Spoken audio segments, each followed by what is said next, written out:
This conference will now be recorded.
Yeah, ma'am, I have sent you the list here. You can just send, text it to all the group members.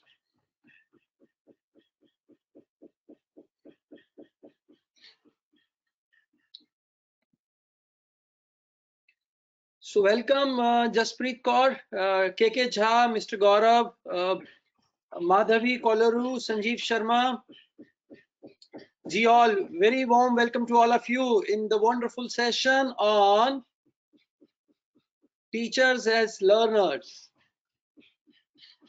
So guys, quickly I have sent you a list of items, right? Please do collect that and come to the class as soon as possible. And I will love if some of you and many of you, all of you can switch on your cameras.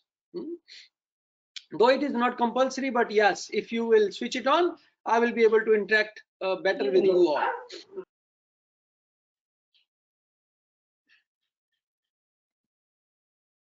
Yeah, good morning, KK Jhaji. Good morning, Jaspreet ma'am.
So, Mr. Jha, can you briefly tell me about yourself?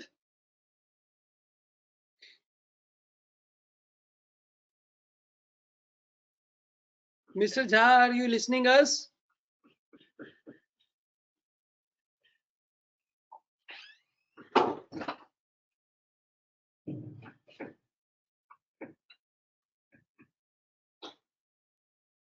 Okay, Mr. Gaurav. Mr. Gaurav, can you listen to me? Yes, sir. Yeah, can I have your brief introduction, Mr. Gaurav? Sir, my name is Gaurav. I have completed my MTech Geotechnical Engineering from Guru Nanak Dev Engineering College. Currently, I am assistant professor in Vaishnav Group of Colleges, village Thapkor, Himachal Pradesh. Oh, great. That's nice. That's nice. Okay. So, Gaurav ji, are you ready for fun today? Yes, sir. All set to go. All set to go, all rock to roll, ready to rock, right? So, Yes, sir. all ready to rock. Great. So, Dr. Rahul Gupta, can I have your brief intro, Dr. Rahul Gupta?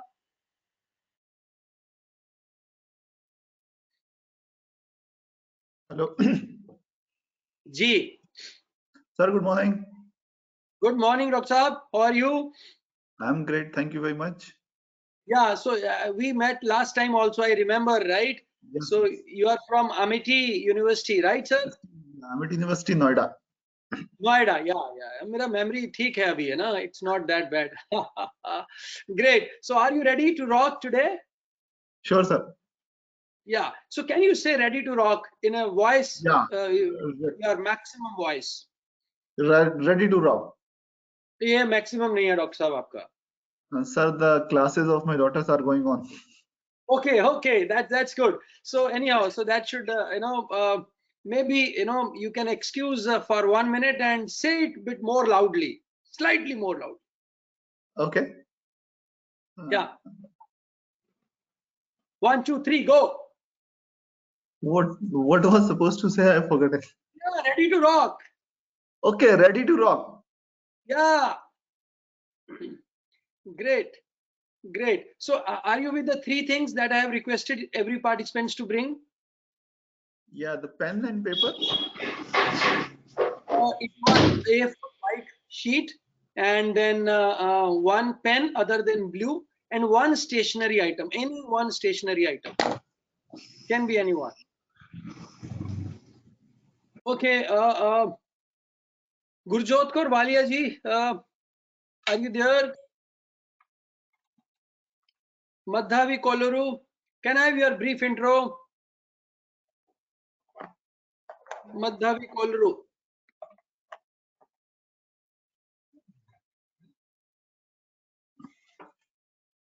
Dr. Sunil Kumar, are you there, Dr. Saab? Ma'am, let me know when we need to start, right? You can just tell me. When... Yeah, good morning ji doctor साहब. आपके दर्शन हो जाते तो बहुत अच्छा होता.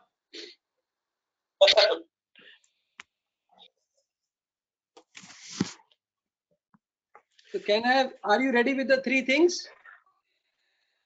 अरे doctor साहब कैसे है? मैं I was looking for you, right?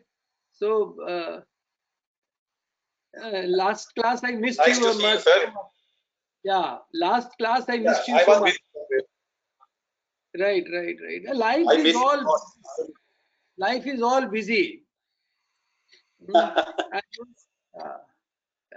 It's good to be busy, right? Isn't it? Nadeep ma'am, isn't it? It's good to be busy. Yeah. So are you there? All 3 things? You have 3 things with you? Yes, sir. Yeah. So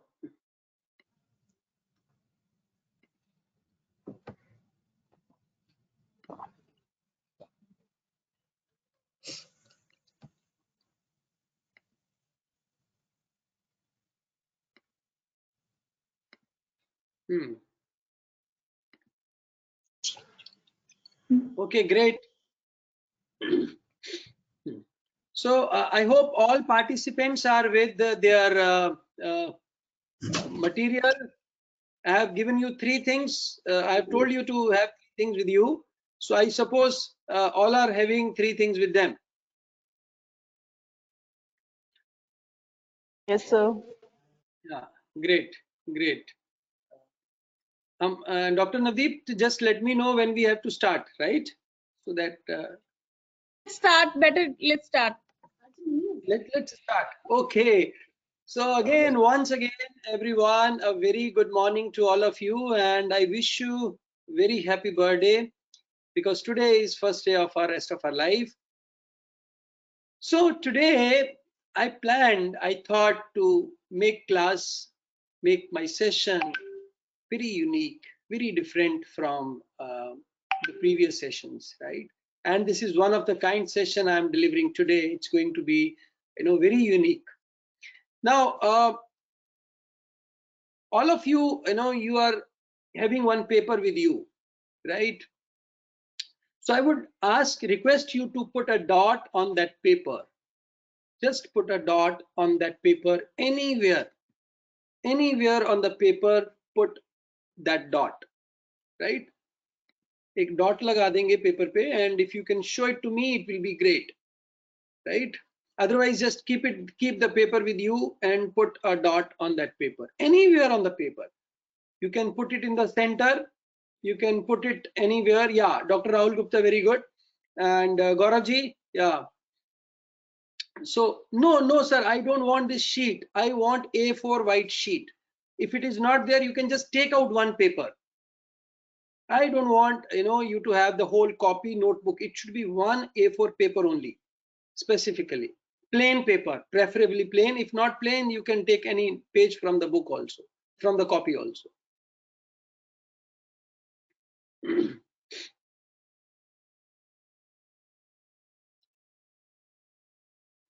Okay, done. Are you done with putting the dot on the paper? Yes, sir. Yeah, great. Now on the back side of the paper, I'm showing you a picture. You have to just write what you are able to see in this picture. What is your interpretation of this picture? I suppose all the participants are now able to see this picture. Can you see the picture? Yes, sir. So there is a picture. Just write on the back of the sheet on which put in a dot. वो जो dot लगाया है उस sheet के पीछे जाइए and on that sheet write what you are able to see, maybe in 1 line, 2 line, 3 lines. Quickly do that.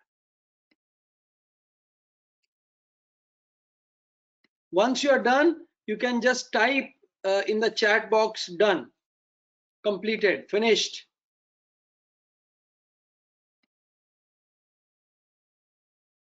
In your chat box, you can just type in completed.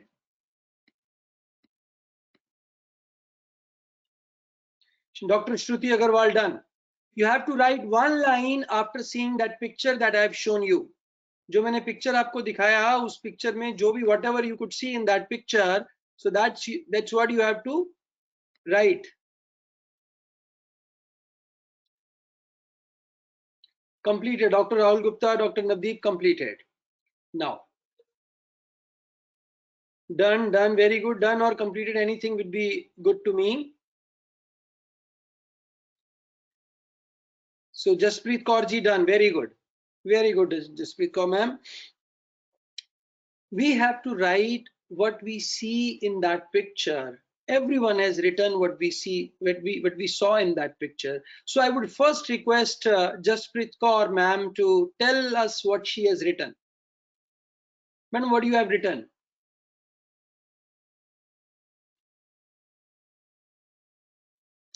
Jaspreet Kaur ma'am.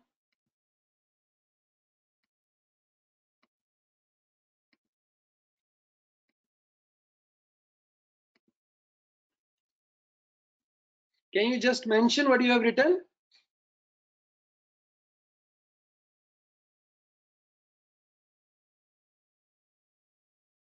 Okay, can I have Dr. Rahul Gupta telling us what he has written? Dr. Rahul. Sir, I have written sea and rocks depicts beautiful scenery. Sea and rock. Come again, sir. Sea and rocks depicts beautiful scenery. Sea and rock depicts beautiful scenery. Okay. Can we have Dr. Rupinderjit Kaur Dhanua?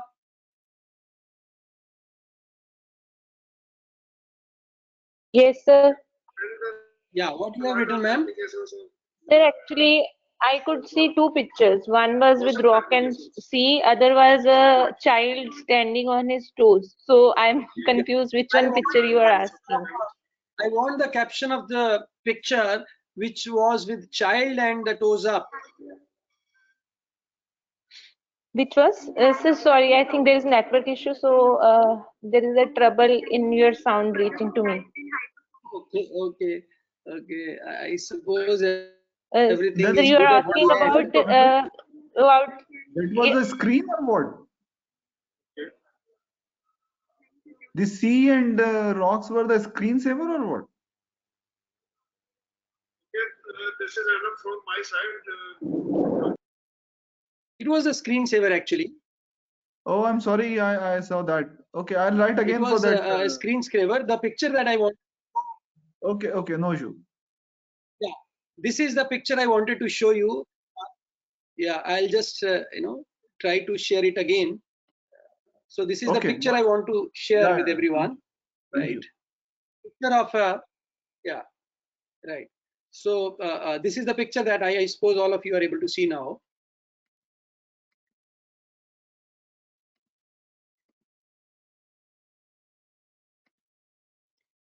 This Google Meet is so user unfriendly, right? We have to move to Zoom, right? But somebody who has lack of knowledge of technology has passed this resolution that Zoom is not to be used because it is unsafe. Oh my God, the whole world is using it, right? And there are protocols.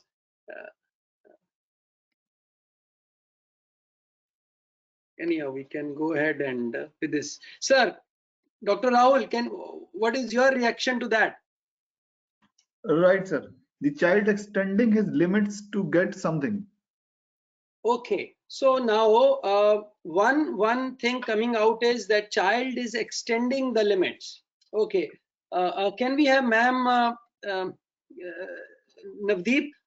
Can you tell what you saw? He tries to achieve something something better. He is trying to achieve something better. Okay, something better. Okay, next. Other participants. Anyone would like to tell me? The curiosity. Curiosity of what?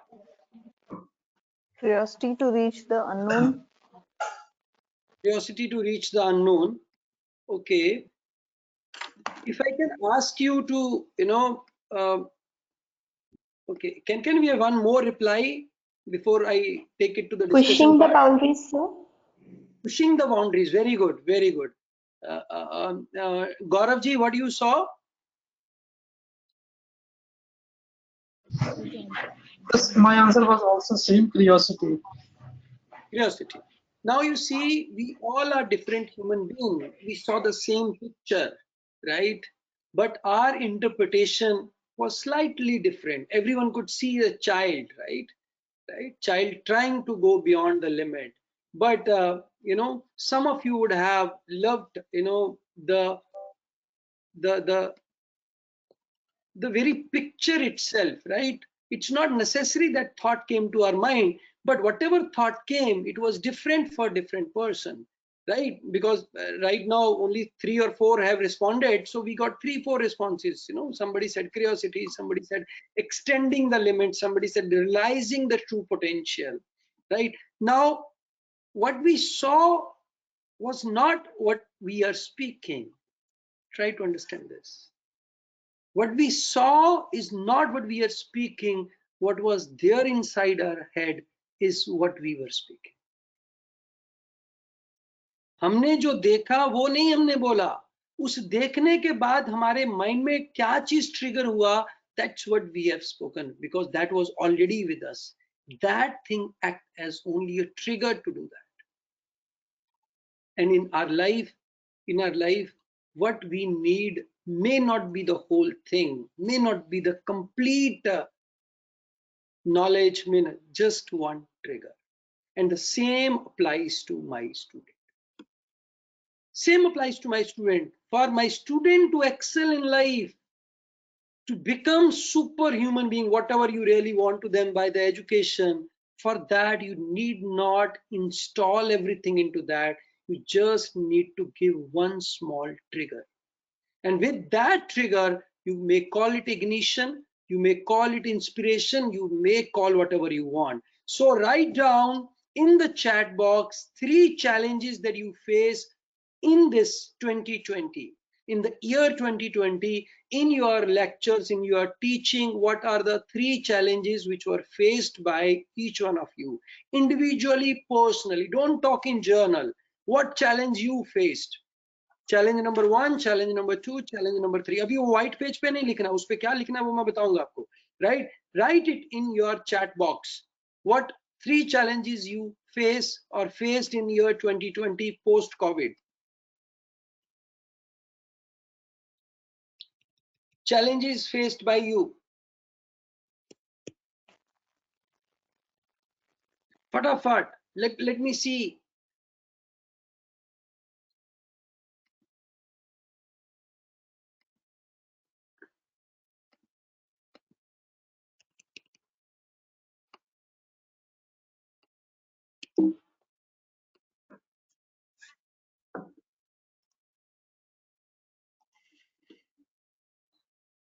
Okay, I got two answers with to me.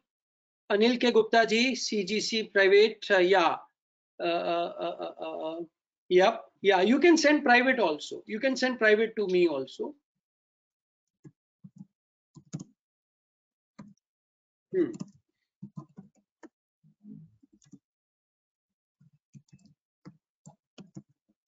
Very good, very good. So let me take one by one. We can have 10 more answers, right? Before I take it up.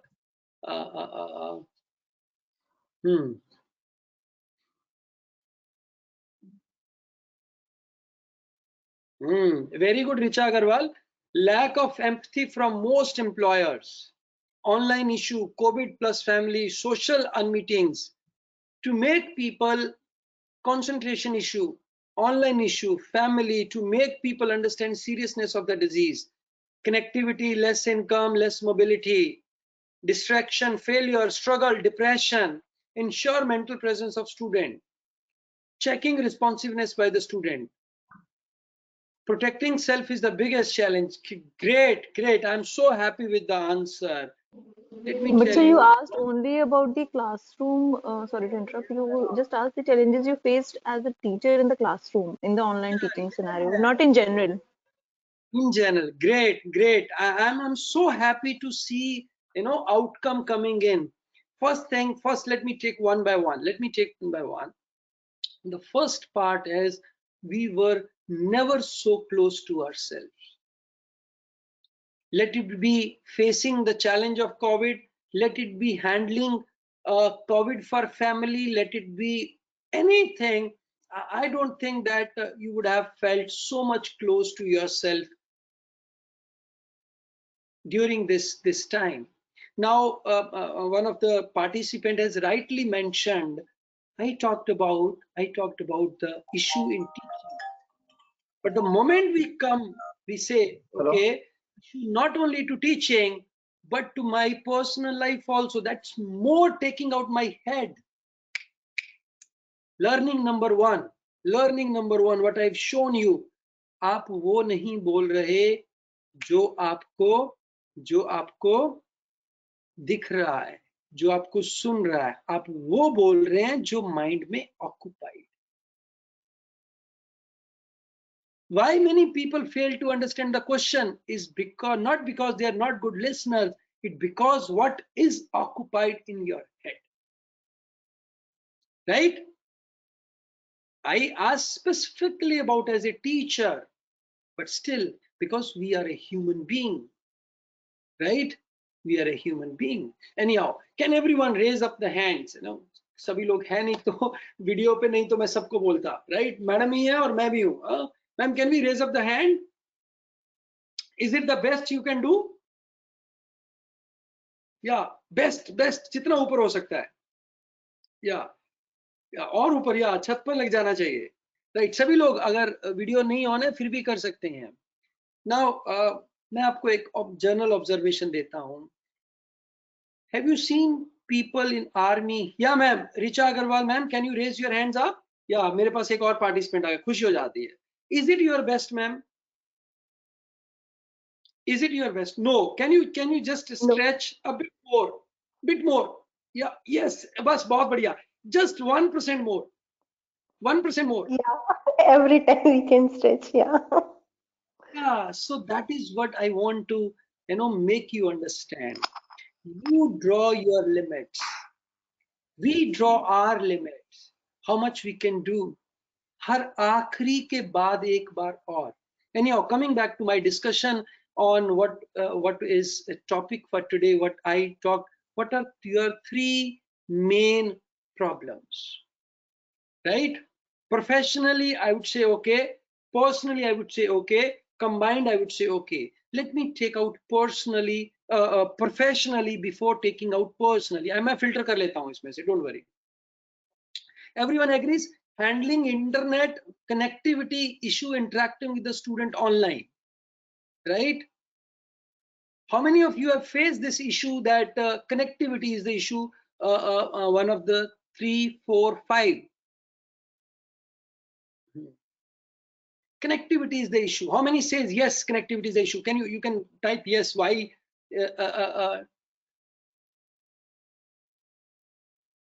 You can type why connectivity is the issue. Yeah, doctor, anybody, those who feel that connectivity is the issue. Okay, अब मैं अपना question थोड़ा twist करता हूँ. Is connectivity issue or responsiveness issue? Main issue is the connectivity, or the student have become less responsive.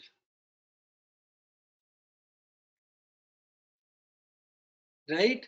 Dr. Shruti Agarwal says, yes, responsiveness issue. Now, I take it a step further. Responsiveness was the issue, or responsibility was the issue.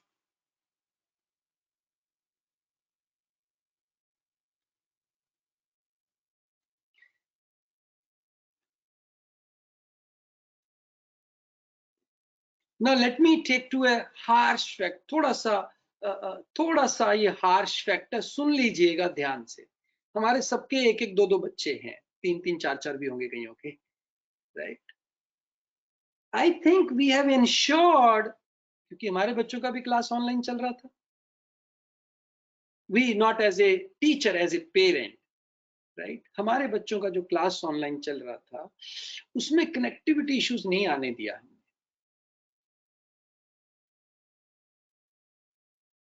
उसके अंदर हमने ensure किया कि parents ने ये ensure किया कि बच्चे के पास अच्छा इंटरनेट, मोबाइल कनेक्टिविटी सब है. अभी अभी डॉक्टर राहुल जी ने भी बताया, हमें लाइव देखा हमने. डॉक्टर राहुल ने कहा, मैं जोर से नहीं बोल सकता, मेरी बेटी की क्लास चल रही. Are you getting it? Are you understanding it? When you take the responsibility, responsiveness will come, connectivity will come. When we don't take the responsibility, we try to find the reason for not happening, find the reason why it couldn't happen. But when we take the responsibility, we say, no, I have to make it happen. Mother takes the responsibility of cooking food at home, चाहे वो working mother है, चाहे वो fever में है, चाहे वो corona में है. बहुत लेडीज को कोरोना हुआ, still they fulfilled the duty because they take the responsibility. To feed is my responsibility. अब सब्जी वाला कहीं से मर्जी आए, आटा कहीं से मर्जी आए, सब्जी जहां से मर्जी आए, दूध वाला आए या ना आए, सब्जी बनी, खाना खाया बच्चों ने. Are you getting it? So I'm moving from point to point to help you realize, once you take the responsibility, nobody can stop you making things happen. It's only you who has limited, because as I shown you the first picture, it's जितना आप कर सकते हैं उतना कर दीजिए, बहुत. Are you understanding? वो बच्चा नहीं सोचता है इतना. आप देखेंगे, मैं उस पिक्चर को दोबारा दिखाता हूं. You have to see it again to really cherish that thing, right? Let me just show you that picture once again.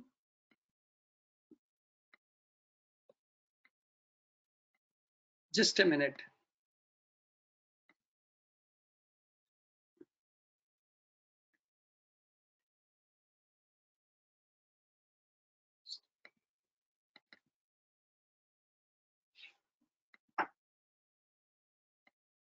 Can everyone see this picture? जी, सब देख पा रहे हैं? पिक्चर देख पा रहे हैं भाई सब? No, sir. No, sir. No, we can't. Still Yes. you can't? Yes, we can see. You can see the picture.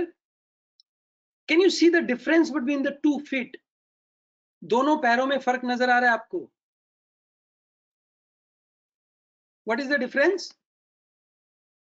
Yes, sir. एक में the child on the right hand, right left, the child is on the toe, and in the left it is on the they are flat. The child is giving his 100%. Are you understanding it? He cannot do both the fits like this, but he can take up one fit up, right? So he's doing his bit. Are you understanding it? This is what life is all about. This is what responsibility is all about. Mother कह रही है आज मैं खाना बना सकती हूँ, दाल नहीं बना सकती, चटनी के साथ खाना मिलेगा, पर खाना मिलेगा, right? खाना मिलेगा. She cannot just say I'm not, feeling well today. आज जो मर्जी कर लो, जाओ. नहीं बनेगा. We have a dharna today. We have corona today. We have strike today. So you will not get food. आज office में, especially those who are working mothers, I'll just tell you this thing. You say office was very stressful today. It was very hectic. आज बच्चे खाना नहीं खा नहीं. She still says, ठीक है, कोई बात नहीं, मैगी ही कुक कर देती. I'll just cook Maggie for you. You cannot, eat hungry because you take responsibility. खाना खिलाना मेरा responsibility, isn't it? So the first thing that we have talked is, मैं उसको अब बंद कर रहा हूँ. It is not the resources which are the problem. It is the responsibility. On your white page which I have given you, right? White page दिया ना मैंने, उसके इधर लिखेंगे, क्या लिखेंगे? Resources, and इधर लिखेंगे responsibility. Can we do that? Everyone on the back side of the dot. जिस साइड पे डॉट लगाया है उसके बैक साइड लिखने का है आपको. Yeah. So can everyone write that? जब आपका कंप्लीट हो जाए लिखना, so then just type completed. Once you're done with that, type completed. Done. Very good, Dr. Shruti Agarwal.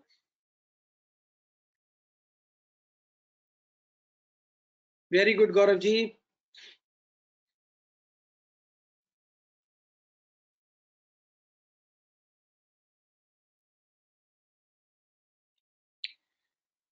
बाकी लोग भी लिख लीजिए. One side, left side, right response, right resources. On the second side, right responsibility. Dr. Shruti and Dr. Gaurav has done that. बाकी लोगों के लिए मैं गाना गाता हूँ. सुन रहा है ना तू, कह रहा हूँ मैं. तो जल्दी जल्दी लिख लो वरना सर और गाना सुनाएंगे. हाँ, या डॉक्टर राहुल गुप्ता ने भी लिख दिया है. Very good, thank you doctor Rahul Gupta. 3 लोगों ने आंसर कर दिया. Very good, more than enough. 0 से ऊपर सब बढ़िया है. Anything above 0 is good, right. एक मेरा सेशन है discover the zero inside you, right. कभी मौका मिला तो वो भी आपके साथ शेयर करेंगे. Dr. Shruti Agarwal, Gaurav and Dr. Rahul Gupta has done that. Okay. Now the second thing comes is, the problem that people have indicated is handling the internet. Okay, the biggest challenge is to balance work and life. And then comes is your concentration issues, lack of empathy from most of the employees, online classes, social meetings. Okay. To make people serious about the disease. Okay, this is the small time thing, seriousness of the disease. But the issue raised was work-life balance, right? How many of us think that our life and work is imbalanced?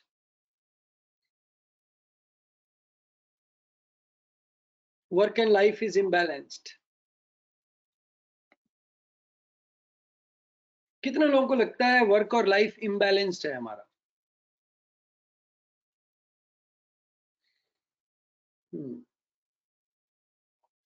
Gaurav ji, doctor no, Rahul Gupta ji कहते हैं okay है, very good. A bit, Shruti Agarwal ji कह रहे हैं bit. Jaspreet ma'am से no, very good. Doctor Navdeep Singh, doctor Navdeep Kaur से is good, या okay. So when we start with this very first logic, work life balance, मेरे को इसकी definition में ही problem, because we balance two things which are different from each other, right? मैं ये उनसे पूछ रहा हूँ जिन्होंने कहा है कि हमारा वर्क लाइफ बैलेंस है। Am I asking you, क्या आपका जीवन और आपका काम दो अलग अलग चीजें हैं?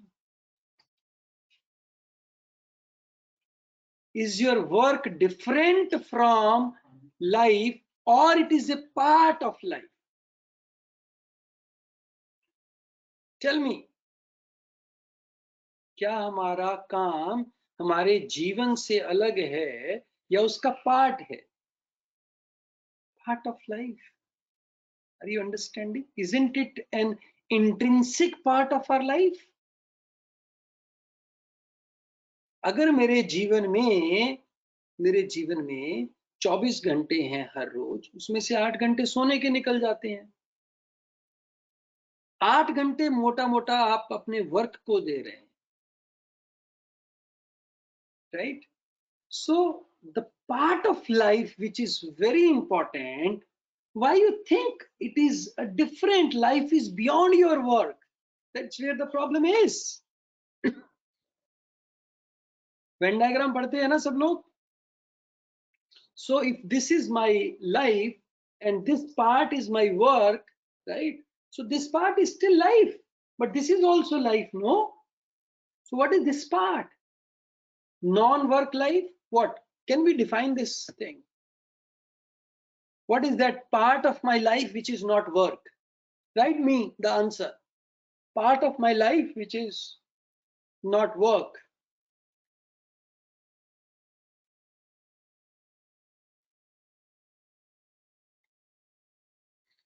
Can you just type in what is part of life which is not work? What do you call that? Can we name that thing?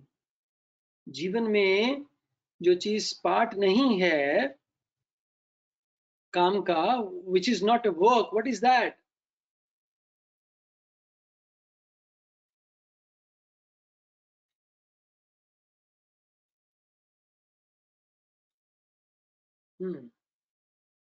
Intrinsic and both extrinsic are both important, right?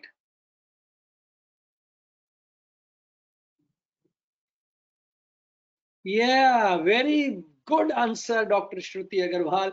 Part for which you are not paid money. In fact, you spend money on that part, right? Isn't it?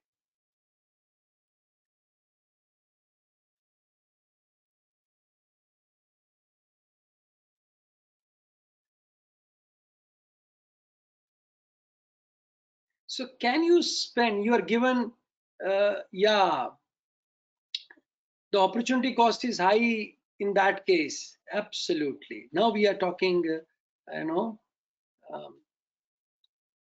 more sense. We are talking more close to what it is. The part where we can be as the way we want to be. Thank you very much, Rimal, bringing this thing to us. So I'm saying, why we are not enjoying my work? Because we do what we don't love. We love what we don't do. करना क्या है? Love what you do what you love. Either you should love your profession or you should leave it. Are you getting it? Because it is part of your life. It is not separate. It is the part of the same life. Somehow you are not what you are, right? How to love what we do, how to enjoy what we do. Let me give you one answer to that. How many of us want to really know that answer? Type me, fatafat. Could you see what I'm trying to? Yeah, Rimal, Dr. Shruti Agarwal, me. Everyone wants to know, right? Right. When your work, when your job, when your profession has a purpose attached to it, I said the word purpose, clearly defined purpose, you will start loving it. You will not hate it, right? What your work is giving to you, write it very clearly. Purpose of work. Can you just write point number 2 on your white paper?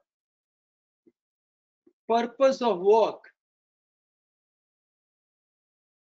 The purpose of the work can be service. Purpose of the work can be earning livelihood, earning money to spend. The purpose of the work could be to be occupied. The purpose of the work could be to meet new people. That could be anything. Most of people, it is either of these two things. Either it is to do service or it is to earn money, or maybe name or fame, to get branding. Why you work? Because the second part, you're not expecting anything. Outcome मांग रहे हैं, कुछ नहीं मांग रहे हैं. You know, you don't want that. If you enjoy, you should get it. The enjoy in itself is an end, right? Where your work is a means to something. Can we differentiate it? Means to some end and end in itself. Means to an end and as an end itself. So if your means also becomes interesting, enjoyable, passionate, you will forget, you will leave making it a burden or talking about work-life balance. Everyone wants to do so, but it doesn't happen. होता नहीं है भाई, करना तो सब चाहते हैं, right? Point number 3, and the last point in this, we talked about until somebody was stuck in a remote areas. Okay. The biggest challenge is the handling internet, not to be conscious of our own expectation and government to work for us. Protecting self is the biggest challenge. Concentration issues, lack of empathy for most employers, online issues, COVID positive, social meeting to make people understand seriousness of the disease, less income, mobility, distraction, failure, struggle, depression, ensure mental presence of the student.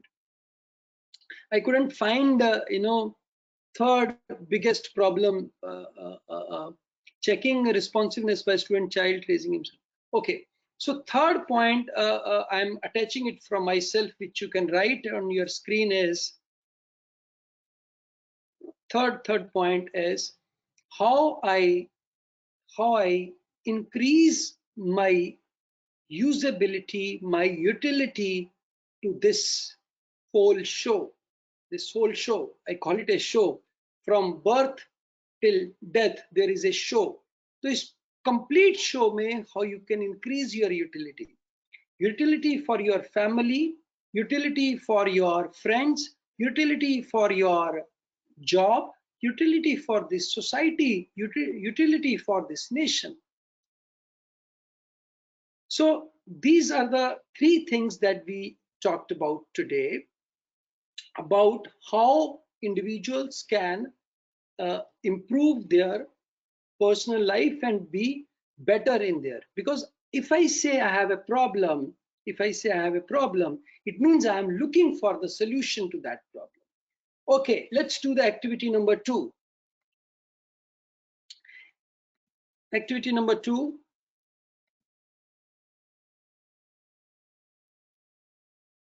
Right. So can everyone please write 3 wishes? 1, 2, 3. Wish number 1, wish number 2, wish number 3, which you want to do before you die. कुछ भी हो सकता है ना यार. You want to meet Sachin Tendulkar, you want to reach Mount Everest, you want to go to London, whatever can be there. You can talk, send me privately, or you can just type in the open box. 3 wishes before you die.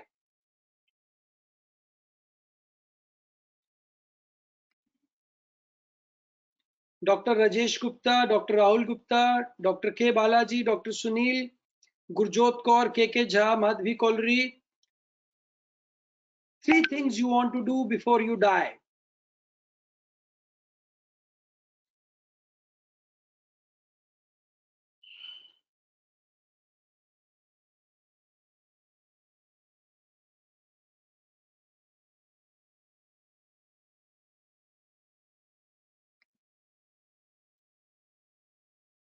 Hello everyone.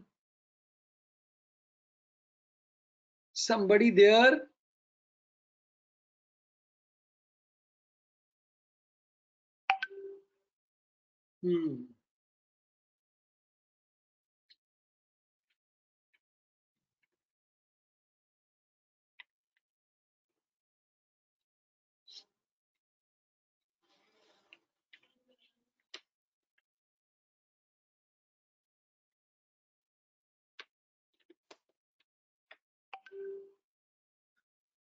Dr. Rahul Gupta, if your network allows, if you can have your camera on, I would have some face to see.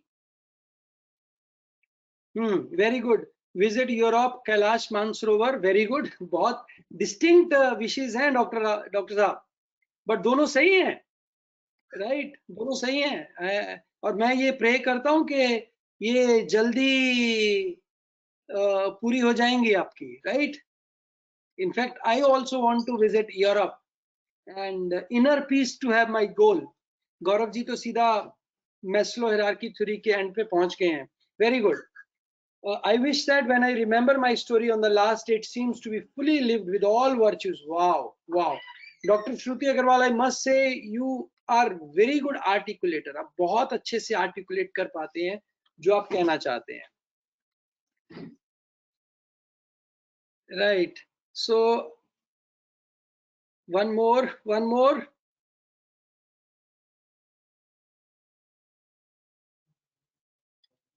Future is unpredictable, so I don't plan things for that much long. Wishes, dreams can very timely. Yes, absolutely, Rimal. I just want to know what you wish today. आज आप क्या चाहते हैं? Right? We all know tomorrow is uncertain, but we are born like tomorrow will be there. Right? Future is unpredictable. That is the best thing we can predict about future, that it is unpredictable. But still we plan. We wake up every morning, we sleep every night thinking that tomorrow is going to be your day. But there will be a day when we may not have any morning. That may be our last day.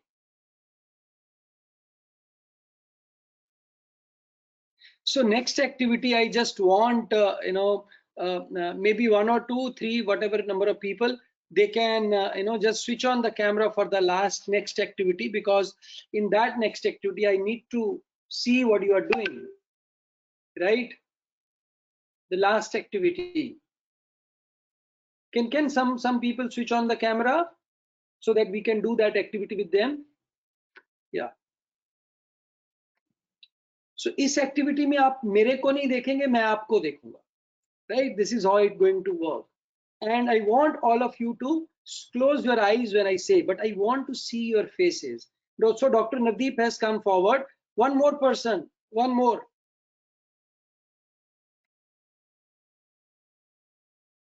दो चार लोग आ जाओ यार, कोई काम की चीज ही बताएंगे.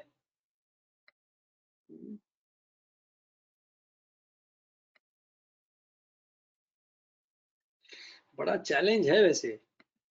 कुछ तो अच्छे बच्चे हैं जो आ सकते हैं. Dr. Shruti, if you can come, because you are listening, Gaurav sir and Dr. Rahul Gupta. 4 of you will be there. I will be conducting that activity.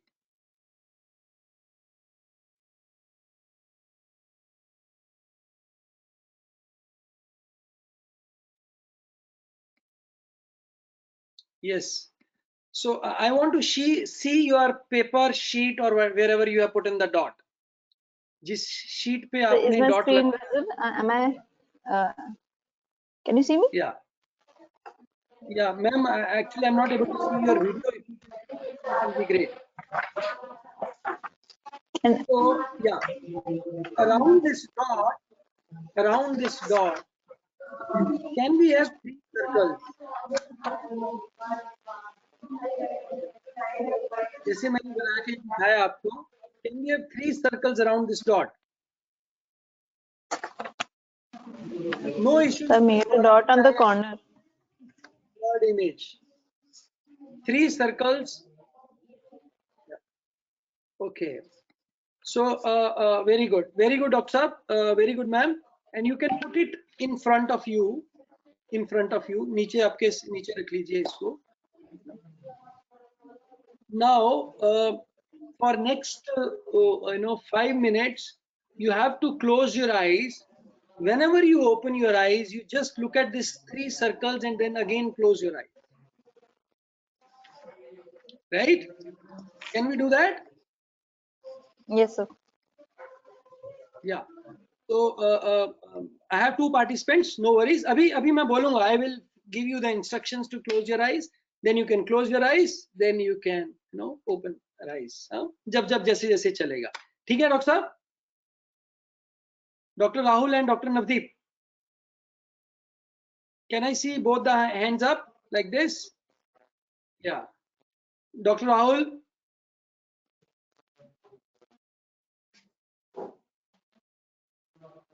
Both hands up like this. Sir, मेरी video visible नहीं है आपको? नहीं, मेरे को madam आपका video नहीं आ रहा. I can see only 3 videos, Dr. Navdeep, Dr. Rahul and myself. इधर से ओपन किया हुआ है सर लैपटॉप से.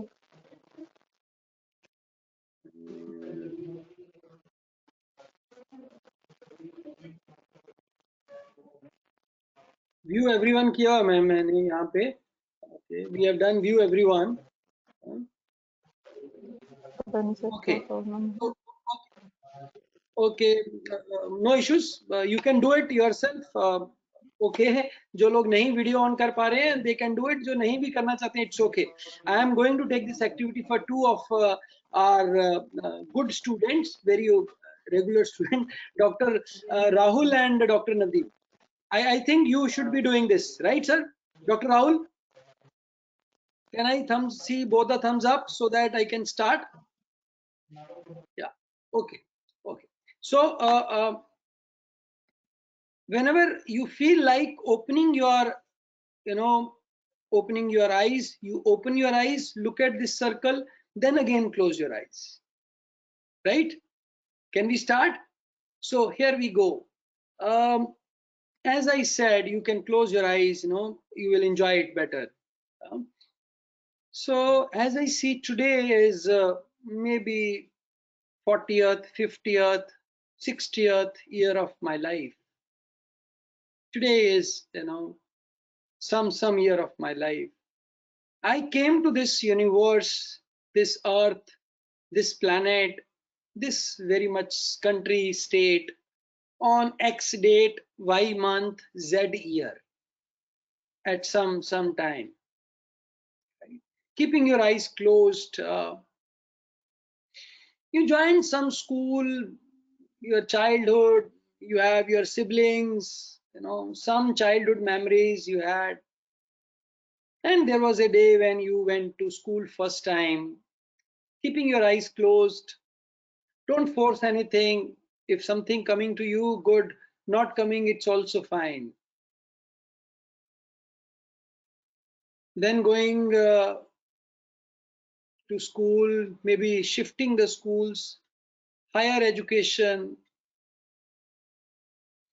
getting into college, making new friends, first day of the job, right? First salary, getting married, having kids.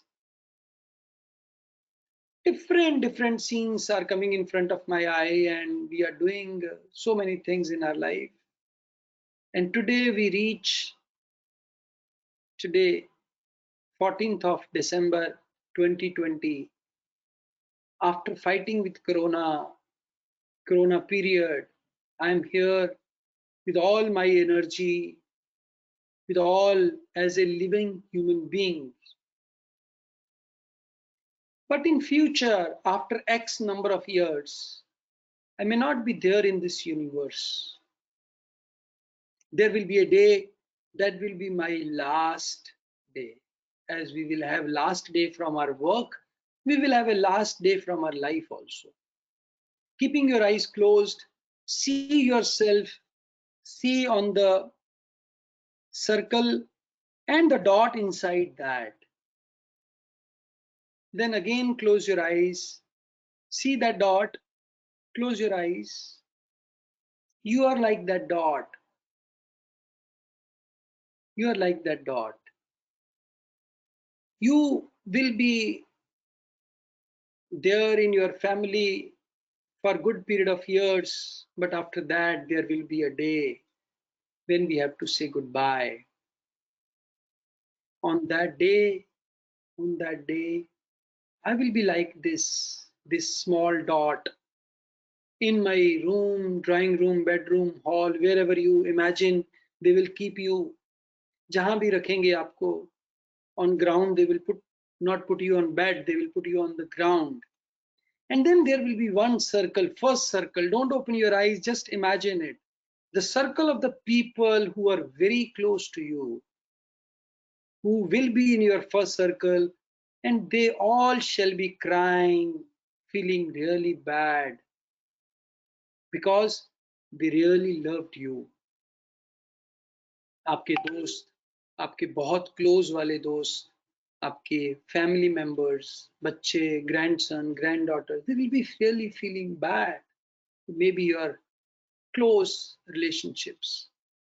And then comes the second circle. People who are your so-called close, but not very close. They have come to see and feel bad, but they are not really able to cry. आंसू नहीं निकल रहे हैं उनके, आंखें बंद, आए तो हैं, but they are not able to cry because their pain is not that much. बहुत ज्यादा फर्क नहीं पड़ा है उनको. You have been not in this world. And there comes the third circle. Friends of your relatives, दूर के relative, friends of your granddaughter, grandson, who are there to just mark attendance. They are not really concerned. Many of them even don't know you or you don't know them, but they've just come to, make your close ones feel good, feel being cared about. अब हम बात करते हैं कि जो सबसे centre में है, that is you. Are we giving enough time to circle number 1? Or are we bothered throughout my life about circle number 4, which is even not visible? Circle 4 है ही नहीं है. दुनिया, लोग, and the innermost circle, you, and the dot in that is you. You may open your eyes, look at the dot. Look at the dot. And then again close your eyes. See this time, this X number of years, how you want to live. How you want to live. Before today, 3 things that you wanted to do, you wished you could have done, but you are not able to done. Promise yourself that you should be doing in next coming X period. Pick up your copy, pick up your pen, write it the 3 things on the back side of it, which you will do in the coming years before that day comes. फटाफट copy उठाओ, 3 pen लिखो उसके पीछे, इस sheet के पीछे, इस circle के पीछे. Just write down 3 things you will do, you will start doing. It can be anything. First 3 things that comes to your mind. First 3 things that comes to your mind. Just write that. पहली 3 चीजें जो आपके मन में आ रही हैं कि this is what I should do. I should take care of my health. I should spend more time with family. I should give myself time. I should pursue my hobby. Whatever comes to your mind, write it down on your notebook. Only 3 things.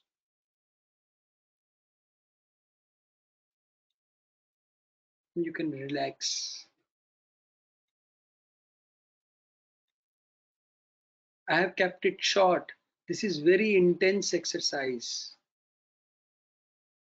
But in this short span of time, those who have done it meticulously, they must have come up with the 3 golden things they need to pursue today onwards in their personal life, in their professional life, or I would say in their life. Let's not create a divide between personal and professional. Many people advise to keep balance on that. I say how they are different. Do you really see them as different? Are they different from each other? Don't they coexist? The kind of enjoyment you can do, like Dr. Saab said, I want to go to Europe. Doesn't it depend on the first part? Kyun, Dr. Saab? Yes, sir. So whatever you want to do in the second part is very much connected on the first part.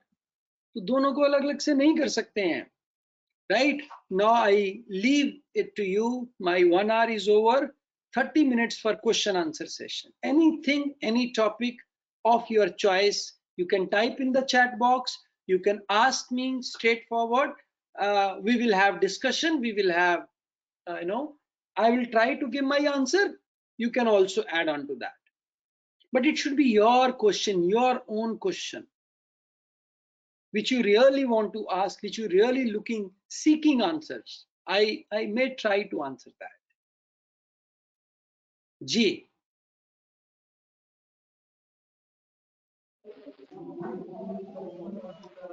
Anyone Sir, we can ask always a forget question. about. Yes. So, am I audible? Yes, very much audible. Can I know your name? So, Dr. Shruti. Yeah, Dr. Shruti, because video is not visible, no, so it is Sorry. very difficult for me to identify Yes, from yes, voice. yes. Yeah, Dr. Shruti. Yes, Yeah. sir. So the thing is that you made us realize our self-importance. The thing is that in the real life, people tend to forget. Every one of us tend to forget our own importance. So you made us realize, and that's what also saints also do. They make you realize why you have come into this world and give your importance, give your self-importance. That is also a part of that. So in general life, what my question is that how to make your own self responsible, like that you had made us realize how to self realize that thing time and again, because this was a session and you made us realize and we did that, right? Okay. Now you tell me, do you eat food every day? Obviously. Yeah, obviously. Because my Why? body will because if I won't, my body will make me realize that I have not eaten. Yeah. So we also feel the same way. When we are not going in the right direction, we feel disturbed, isn't it? Then we go to here and there for various solutions. Now, what is the permanent solution to that?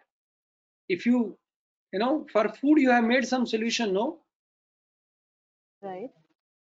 What is the solution you have made? You have made kitchen in your house, right? And you have stuffed it with all things which will help you, isn't it? Arrangements made, right? Right. So for this also, you need to make the arrangements. First thing, do you spend X amount of time every day with friends without any purpose, without any outcome? Just have some time with friends, because that helps you Yes. realize who you are. Second thing, spend time reading every day. Every day read. Third, third, third, go to temple, mosque, whichever faith you have. Just follow that thing. I'm not talking about the rituals. Are you getting my point? I'm talking about the knowledge inside that. Right. Unfortunately, we follow the ritual, not the message in that. Are you understanding? Okay. Now you can talk to about any religion. It is full of lessons on life. That's it. Nothing more than that. Unfortunately, we have restricted that thing to rituals and formalities where we miss the crux. Right. Right. Why going to temple or any religious place is important? Because have you ever thought people going to any, what kind of thoughts that comes to your mind when you go to a temple? Tell me, wherever the place where you find peace, what type of thoughts comes to your mind? The environment makes you a lot more. Make The environment has an effect on you. Yeah, so that's why you need to go. That's why we need to service our car. That's why we need to wash our car. हमें पता है कि car को रोज धोना होता है, car को रोज clean करना होता है, वैक्यूम करना होता है ना? But we don't go, we don't include these things. आप ऐसा 5-6 चीजें include कर लीजिए, you will feel happy.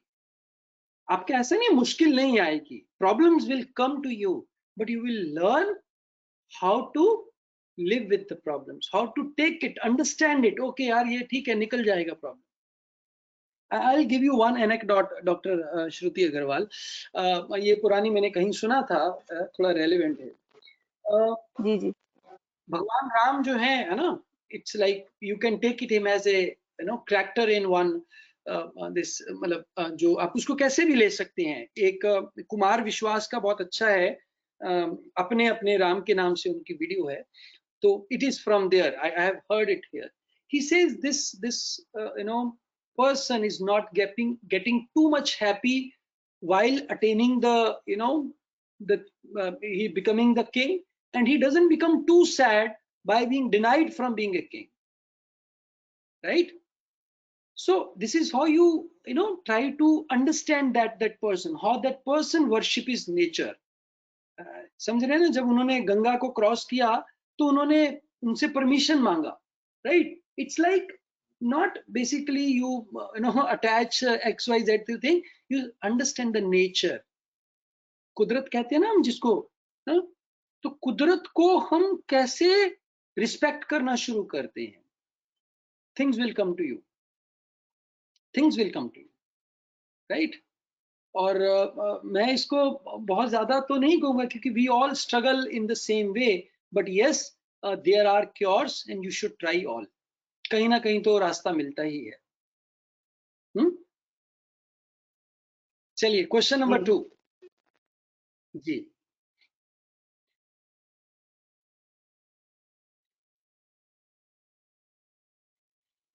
Ji question number 2, Deepika ma'am, कितने सारे लोग हैं who are connected? Remember, we always say don't mix your personal and professional life, but in actual world can we make a real thing to be happen? No, मैं तो कह ही नहीं रहा भाई, मैं तो कहता हूँ कि पर्सनल और प्रोफेशनल दोनों मिक्स्ड हैं, right? It can not be जब हम इनको दोनों अलग अलग समझते हैं then it causes the problem. They are not different. ये वेस्टर्न वर्ल्ड का कॉन्सेप्ट है जो हमारे इसमें आके फंस गया है, and we think okay this is my personal life, this is my professional life. No, it is the same part of two parts of the same thing, and they are very much interdependent, interlinked to each other. Yeah, we should not let them one affect another, right? Because the one thing you are over weightage किसी को भी देंगे तो भाई problem होगा ही होगा, उसमें कोई डाउट नहीं है. there is no doubt in that, right? घर में आपके 2 बच्चे होते हैं ना, एक बच्चे को ज्यादा प्यार करके देख लो, आपको समझ में आ जाएगा क्या होता है, राइट? पार्टीशन का इल्जाम लग जाता है आप पे एक ही मिनट में, isn't it?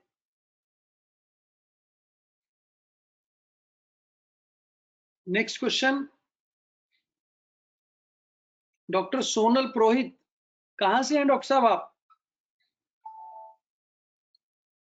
Your audio is not connected. Shaily Padda, Sandeep Singh, Nupur Veshne,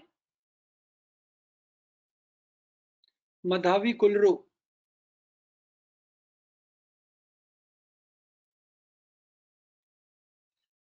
when your professional life is impacting your personal life, stop expecting more from professional life. The purpose of the professional life is to give you livelihood if you are not enjoying it. अगर आप उसको enjoy नहीं कर रहे हैं ना, आपका वो passion नहीं है, तो समझ लीजिए उसका purpose है कि आपको सुबह शाम की रोटी देना. That's it. Those 8 hours just spend on earning your livelihood. Start living your personal life, so-called personal life. Start living that.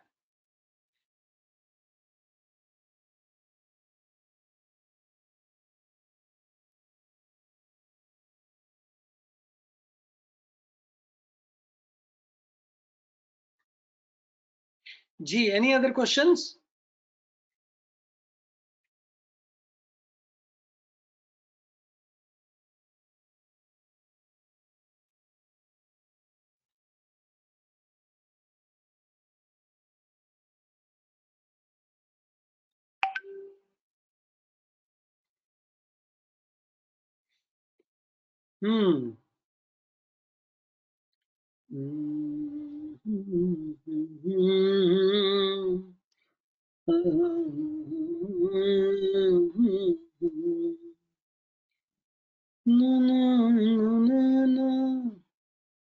आप कुछ शेयर कीजिए अगर क्वेश्चन नहीं है तो कोई आपका. मेरे बड़े सवाल है, मेरे सवालों का जवाब दीजिए. Anybody who can answer, I can ask questions.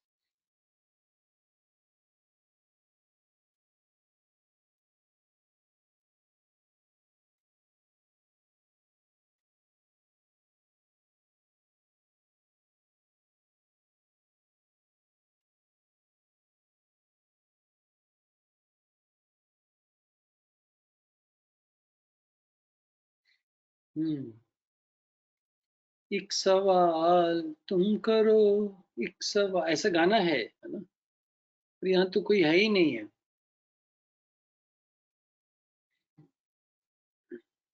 Madam Navdeep,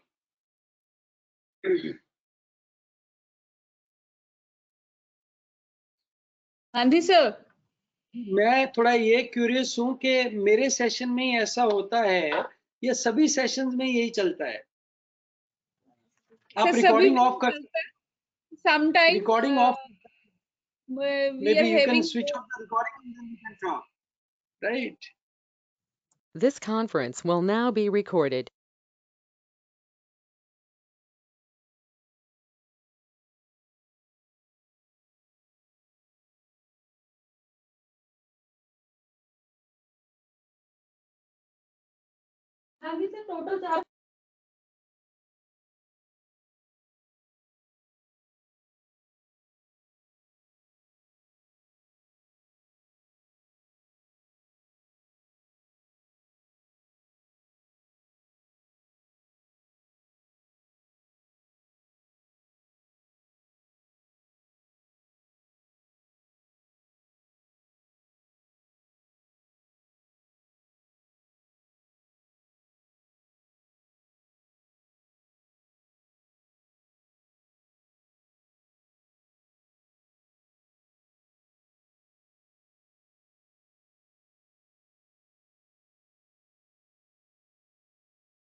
Good afternoon, sir.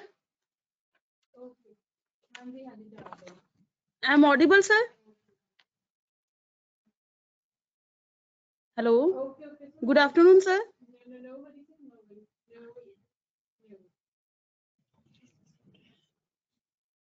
Navdeep ma'am, sir came and he was calling you. Sanjeev sir is calling. Ma'am, Sanjeev sir, I think he was calling you, then he muted himself. Okay, ma'am. Okay. What happened? Then he muted him. I'm there, ma'am. I'm there. Okay, sir. Okay. Good afternoon, sir. Good afternoon, ma'am. Good afternoon. So good afternoon, Should I everyone. start, ma'am? Good afternoon, अच्छा everyone. हाँ hello ma'am hello अमर ma'am हाँ जी sir, सत श्री अकाल. सत श्री अकाल ma'am सत श्री अकाल So let me introduce you to. Let oh me no it's introduce. okay I think many of the friends are I think I saw one or two names I think Gaurav sir was there last time also if I'm not Yeah. wrong है ना am I right हाँ जी, yes sir, yes. Shruti ma'am was also there So Dr. I Shruti can from Sri World University. yes I know ma'am I know we worked together with Shruti ma'am for that webinar am I right ma'am Yes sir, many webinars. yes Yes, it was a thank you. wonderful experience see that is I have only one strength one USP and that is of making friends so that is how it is It's a done pleasure. So it's a pleasure to always listen to you. how many participants are there ma'am Amar ma'am Near about 20 sir. 20 okay Total are more than 100. oh But total 100 है sir, total. More than 100. but are you maintaining their check how many Yes of sir. them are participating Sir, they are attending through YouTube also, no? okay fine Yeah. okay Bhandari, I know Aman sir also. Yes, good to see old faces. Yes, Navdeep ma'am. Yes, sir. There are more than 100 participants, sir, in this session, sir. But we can say here not more than 18 or 20. Okay, fine. It's okay. Some Okay. people are joining from the YouTube only, sir. Fine. It's okay. Kare ma'am, Amar ma'am, can we start then? Over to you, sir. Okay. Should Thank you, I friends. introduce? No, it's okay. We are all colleagues. No. Okay, sir. Okay. First, let me know. Is my screen okay? Yes, Or sir. should I Yes. do it full screen? No, sir. It's okay. Is it? It's clear, it's sir. Okay. Good afternoon, ma'am. Good afternoon, friends. I'm thankful to Madam Navdeep and Amar ma'am for always thinking about me and putting me part of the FDP program. In fact, I always say that GND is my second home, my second institution, because I have been associated with Navdeep for now almost a decade, and it's always a pleasure. She's full of energy, full of new ideas, and now I even think Amar to be part of my extended family. Thank you, friends. I have been assigned the pleasant task of talking to you on what are the emerging trends in technical education. Friends, as is my style, I will not teach you anything. Because typical feeling is that somebody who has come from the university setup will be there to teach and deliver a lecture. No, I am here to interact with you. And I request all of you to please stop me, please interject, please, whenever any comments are there, I'll be more than happy to share with you whatever are your views. And in fact, I will love that we have a healthy discussion, because I will give you certain controversial statements just to instill confidence that we all are bright young faculty. Okay, now friends, this is a many of you are from Punjab University, so this is a panoramic view of Punjab University with an historic and iconic Gandhi Bhavan in the background. So and I have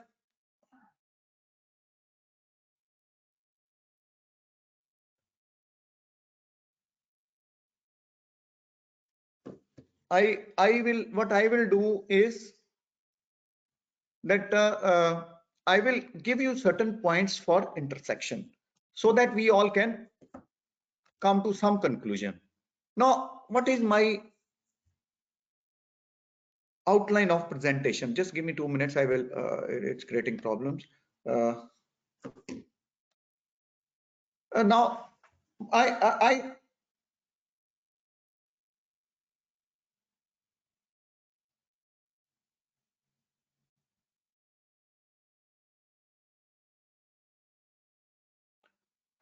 I will say that we all are in an VUCA world.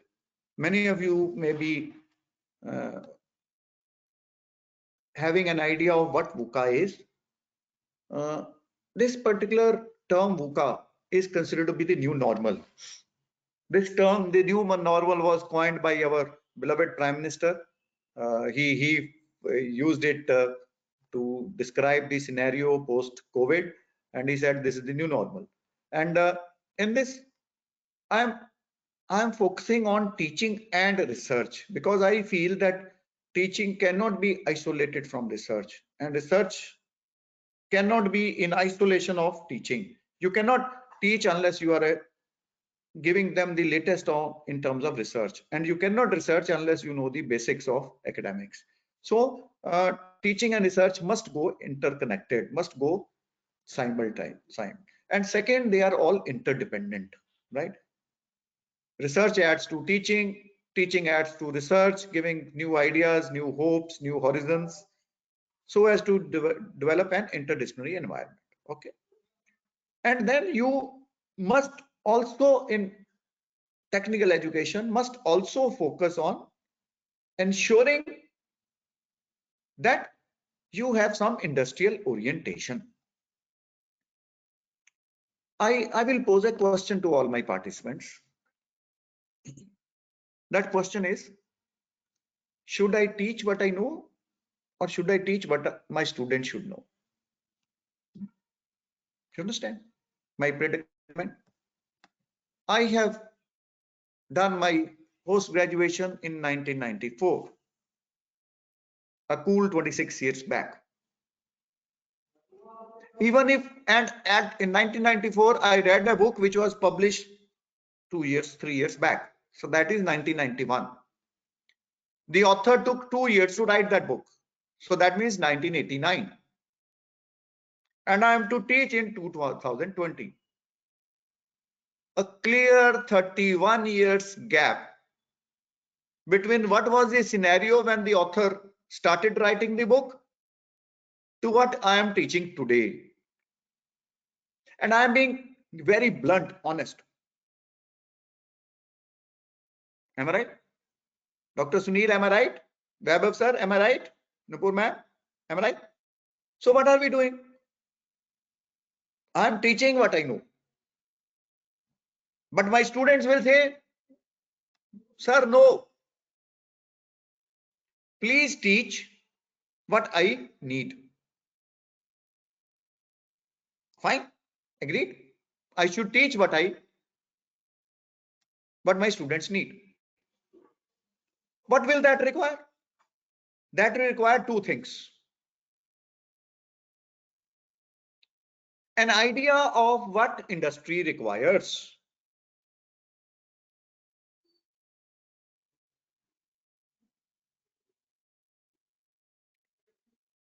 One minute.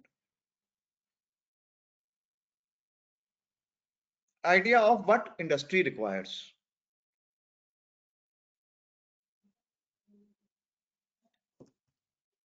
Meaning industry orientation.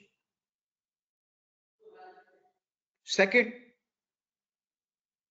trying to find out the caliber level of my student. Meaning I must match with the skill sets required by the industry and skill sets which my students can grasp. Two different things. Should I teach what I know, or should I teach what my students should know?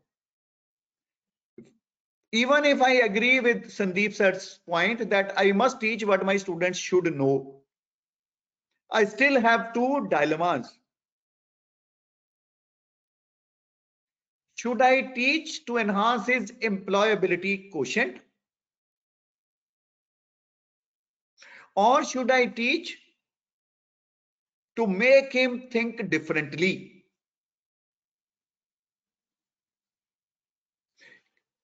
should I prepare him for the job,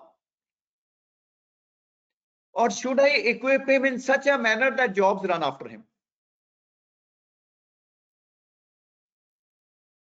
You understand the problem in technical education? It cannot be, friends, it cannot be done just by textbook. It has to be something more than that. And in many of the industrial applicability things, there may not be textbooks available which can handle such problems, which can handle such issues.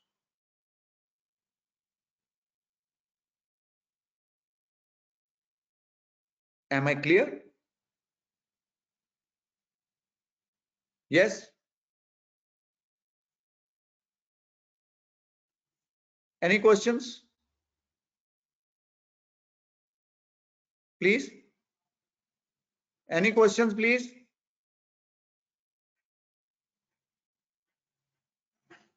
Please, yaar, bolo. Am I audible? Am I audible, friends? Yes, sir. Yes, sir. You're audible, sir. Okay, fine. Because I thought there is a connection issue. Okay, fine. So, and then third dilemma is ethical aspects, which we in technical education tend to ignore.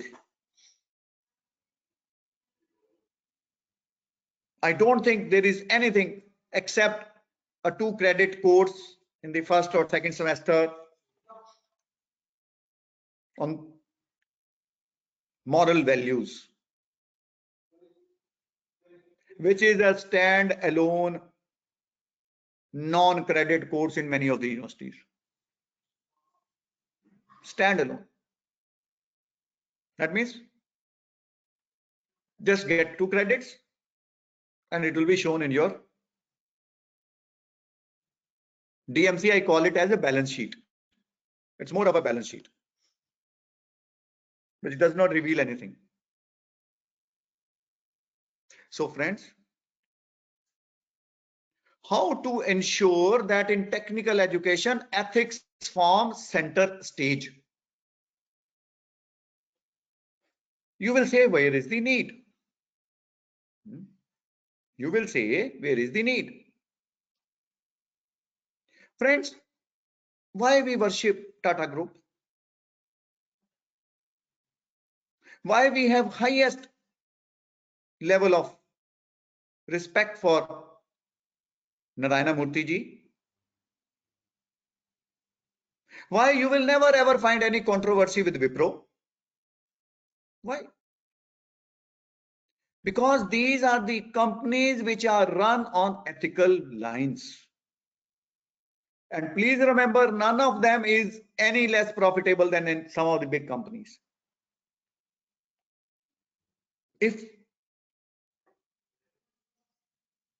ethics were not there, you will get plenty of Satyams. You remember what Satyam happened and what Satyam Raju did, right? You will have thousands of Union Carbides. Thank God.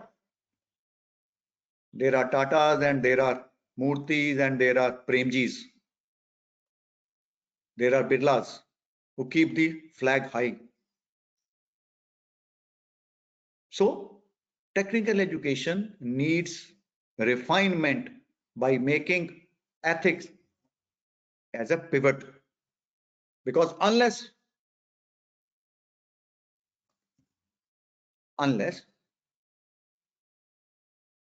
you have a clear-cut idea, you cannot succeed, because mind is like a parachute. It works only when open. And unless I am, through this workshop, through this training program, faculty program, I'm able to inculcate in my faculty colleagues. Now, most of you are 20 years junior to me in age. So you are abreast with latest happenings. I am an old decaying brain, so I know that.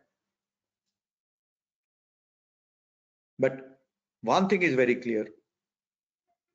In my generation, ethics were important. In your generation, they are even more important, because that herd mentality of becoming neo-riches overnight is much more now than at our time. So then I will, because I've been given the pleasure of interacting with you for 2 sessions. So I will, in the second session, I will like to give you some examples how successful companies are managing their business. How a Microsoft is still admired. How an Apple is still connoisseur of all eyes. Highest level of expectations from a product. Apple hai to acha hi hoga. That feeling. Right? And how can we train our kids to manage their own affairs in the future landscape? What is likely to be the scenario? So this in total will be my next 2.5 hours, 3 hours, which have been allotted to me. Now, I said teaching and research in VUCA world. And then what do you mean by this VUCA world? It's a very volatile scenario. So volatile that on an average, a share market transacts average daily transaction is close to 7,500 crores. That is the average transaction on daily basis. That means 7,500 crores get changed from one hand to another over a window of 4 hours, 11 a.m. to 3 p.m.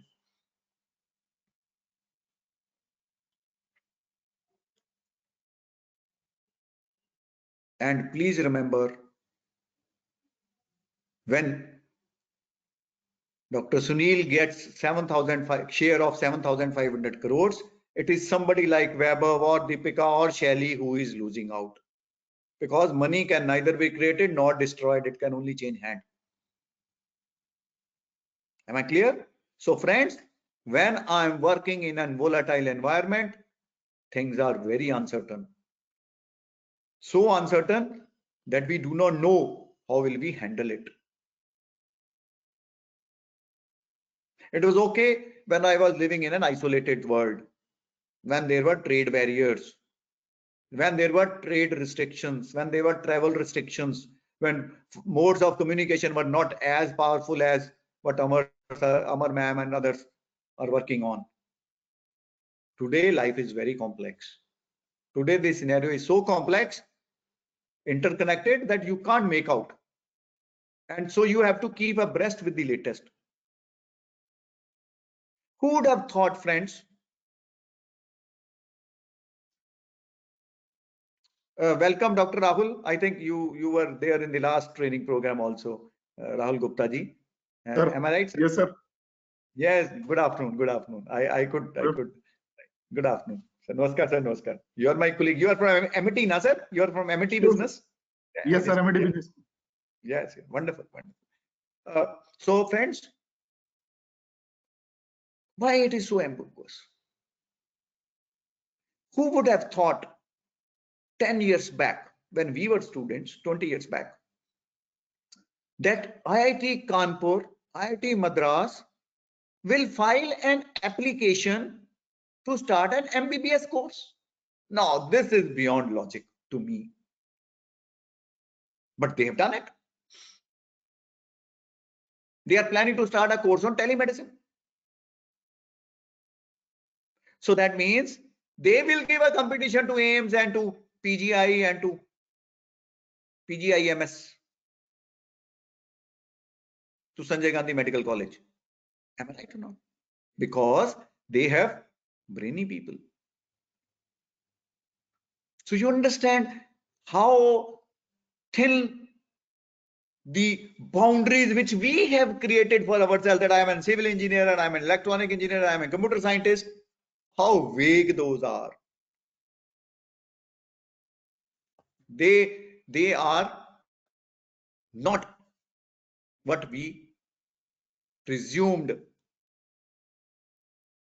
Now, new challenges require new skill sets, require different formats which were not there earlier. Yes or no? And by the way, this term of VUCA was started by the army in US, basically for Vietnam and Cambodia. They faced a lot of problems there, so they coined a new term so that others will not make out, and they called it as VUCA.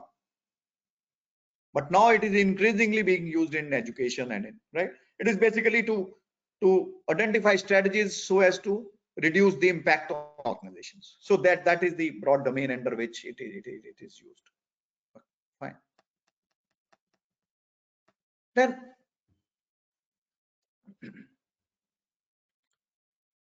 what makes us think that this is a VUCA world? What are the underlying paradigm shifts?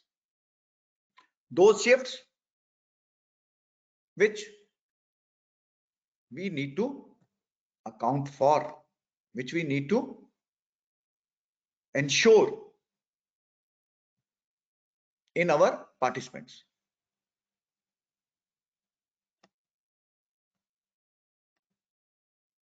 First,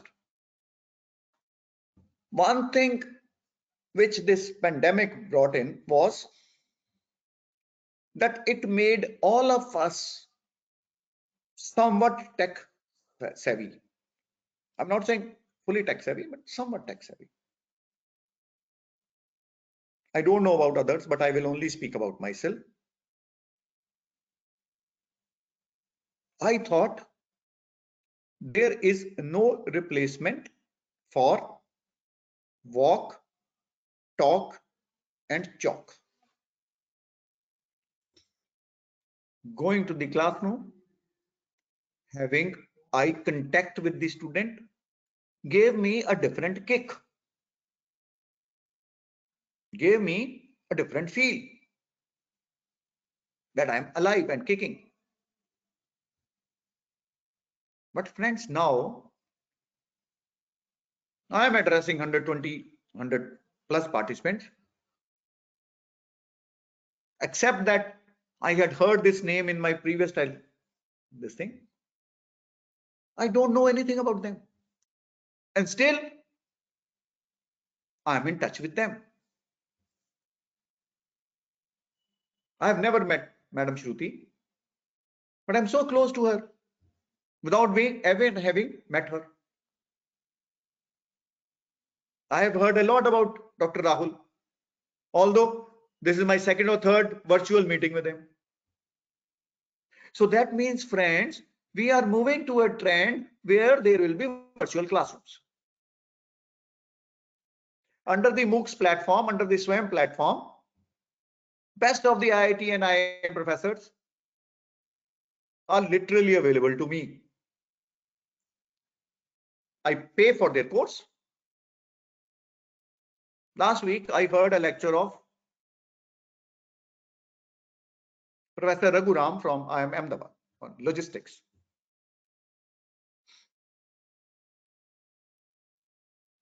He said a new trend has come, which is known as multimodal transport. Multimodal transport. A buyer will know where his goods have landed up to now on real-time basis.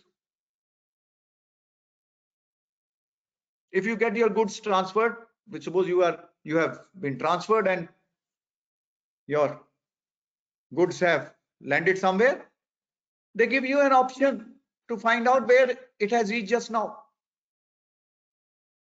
Now that is the power of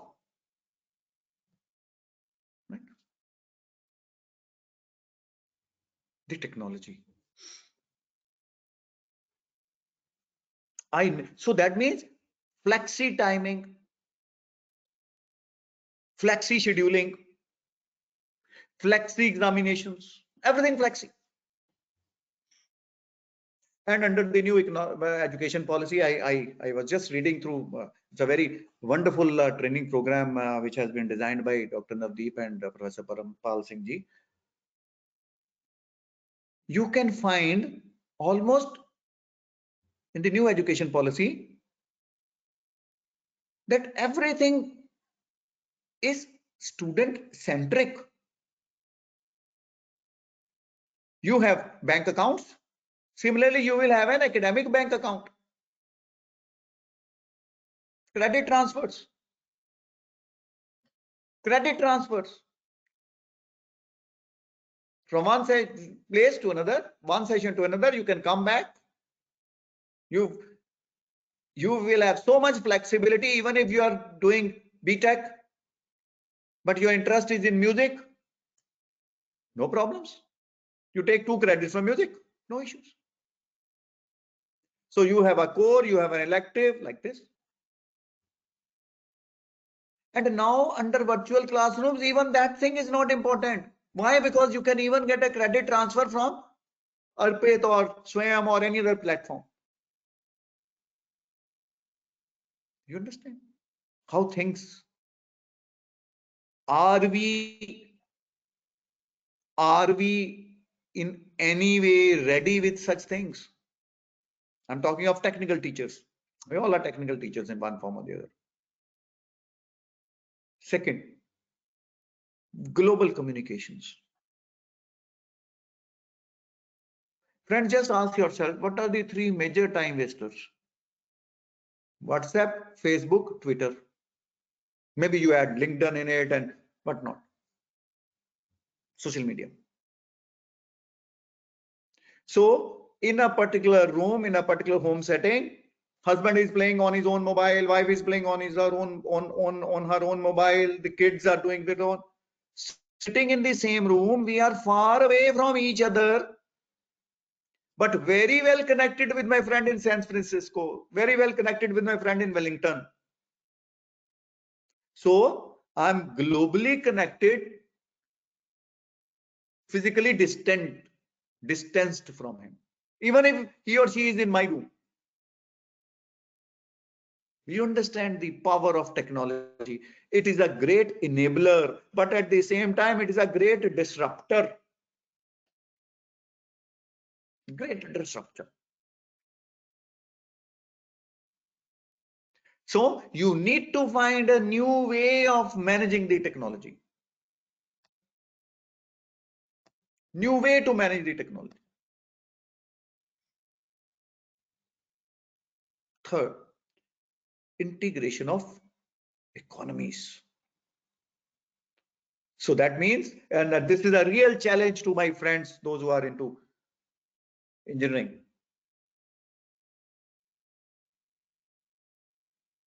When globally economies are integrating, what will it require, friends? It will require my students to possess those skills which may have some relevance in Germany, which may have some relevance in Australia, which may have some relevance in Fiji, Papua New Guinea, anywhere. Why? Because you do not know that particular skill which your students are possessing may be required somewhere in Trinidad and Tobago. I'll give you an example. My students of 2008 to 2010 batch, and the real life example, first batch of UIAMS, 9-10 students, they pulled in 3 lakh each, 3 to 4 lakh each.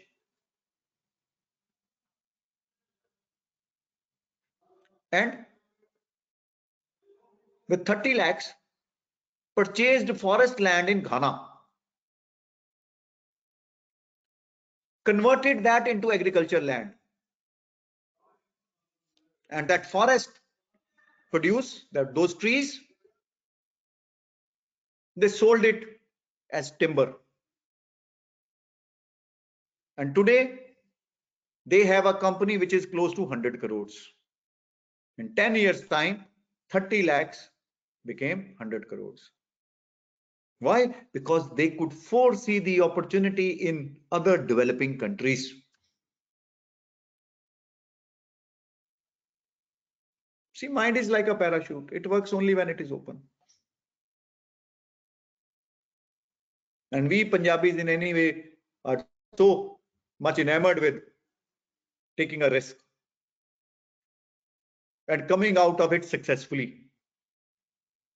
So integration of economies will lead to huge opportunities.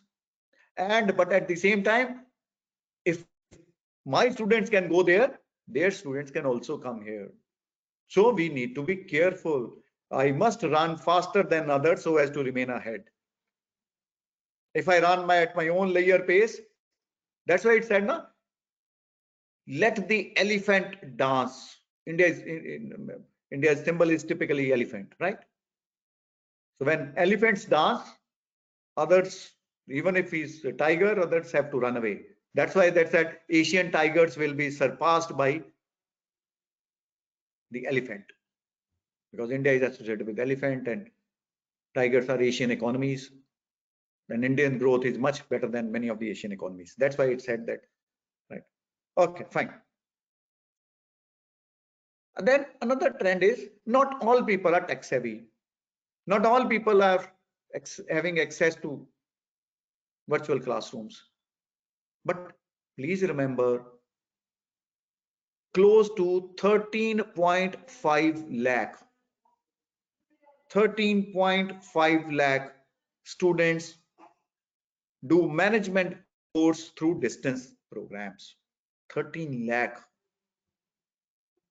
which is almost 70% of what is being taught in the traditional classrooms.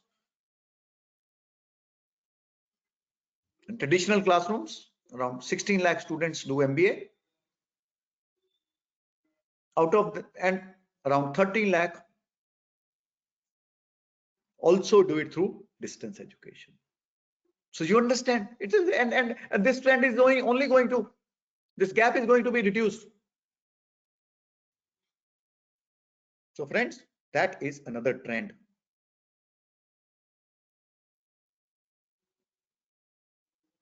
Yes, my friends, any questions? Any comments, please? Please feel, because I will also like to gain from your tremendous, so many people are there. You can, if somebody is on Facebook or I don't know where all it is being tried, YouTube, then please you can post your questions on this question bank. I'll be very keen on interacting with you rather than delivering a monologue where participants just are the mute spectators. Okay, fine. Then what else do we foresee?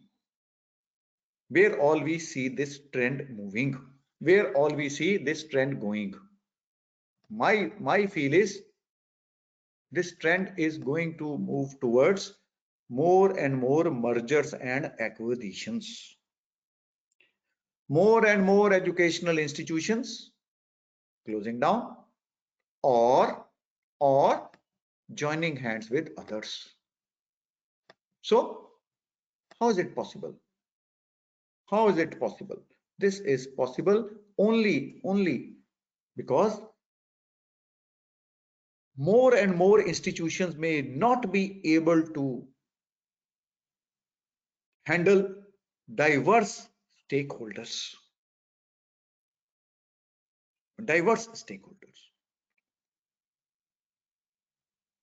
And from where these diverse stakeholders are coming?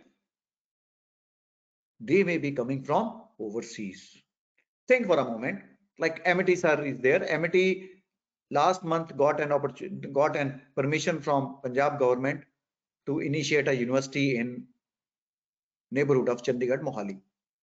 And I heard that they have a plan to have a student base of around 30,000. Please remember, friends, in Punjab, not even 1 lakh students do their +2. And if one institution aspires to get 30,000, from where will they get 30,000 students? They will get 30,000 students at the expense of some existing institution. Some existing institution, students will move from them. And these existing institutions may be on verge of closure. Sandeep ji, just think for a moment. There is a college available, but no students. What will the management do? It will close down that college. Or a new college, which is a new institution which is planning to come to Punjab, will acquire that college. Easiest. Why? Because you just need to modify the building. See, what is the easiest way? Rahul ji, you are absolutely right. Many colleges in UP, though almost 20% of the colleges since I'm associated with the AICTE, I know 20% of the colleges are being acquired. Logic is very simple. If I have to start a new college, I have to take permission to start a college from AICTE. I have to purchase land, develop building, infrastructure. That will take 3 to 4 years. Acquiring a college is just 15 days job. Make an application that I am changing ownership from X to Y. Okay, fine. College name remaining same, everything remaining same. Later on, you can change the name of the college also. So you understand how easy it is to start a new engineering or a management college by just acquiring rather than starting a new. So friends, this is what is going to make, and you know what is the scarce resource at this moment? Honestly, take it from me, I'm almost 30 years senior to you in age. One thing which is very scarce is good quality faculty. You will not get good faculty. Faculty by nature is least transferable. Faculty is more interested in its own academic pursuits than money being the main criteria. Take it from me. At your age, maybe you will not agree with me. Money is important, but is not the sole criteria for deciding a job. It's not the sole criteria. Why? Because you also need quality of work life. Quality of work life. Am I clear or not? Do you accept this or not? And then there is another trend which I think many of you will agree is the trend towards corporate classrooms. Corporate classrooms. This has emerged in two domains. One, when a corporate or a business house tries to impart in-house training. There's a wonderful training cell of SBI. There's a wonderful training cell of TCS, Tata Group. In fact, there was a time when Tata's had what is known as Tata Administrative Services. I do not know whether it's still there or not, which was considered to be as tough as a civil service exam. Tata Administrative Services. They ran parallel services. Wonderful training imparted. Infosys has its own training cell. Mahindra has its own training cell. That is one way, that corporate training houses. In fact, later on, these training houses became a major source of business. A good example is Shriram. Shriram Industrial Enterprises had a wonderful lab in New Delhi. Later on, they realized their lab is so good that people are coming to them for getting their samples tested. So they converted it into SRL lab. Today, SRL lab is one of the biggest diagnostics labs in the country. You understand? Thank you, Sandeep ji, for updating me that TAS is still there. Good. So what are we doing? We are trying to create corporate classrooms. And second trend, and MIT was a leader in this, is when big business houses start their own educational institutions. So you have a Mahindra Foundation. What is Indian School of Business? It is nothing but 9 or 10 corporate houses joining together to start a business school. Appalachian University is coming in Mohali, which will be managed by Rajat Gupta ji from Citibank. Reliance has its own Reliance Foundation. They have their own Mudra Institute of Communication. Dhirubhai Ambani University, they are planning, Petroleum University. So what are we doing? More and more corporate houses are entering into academics.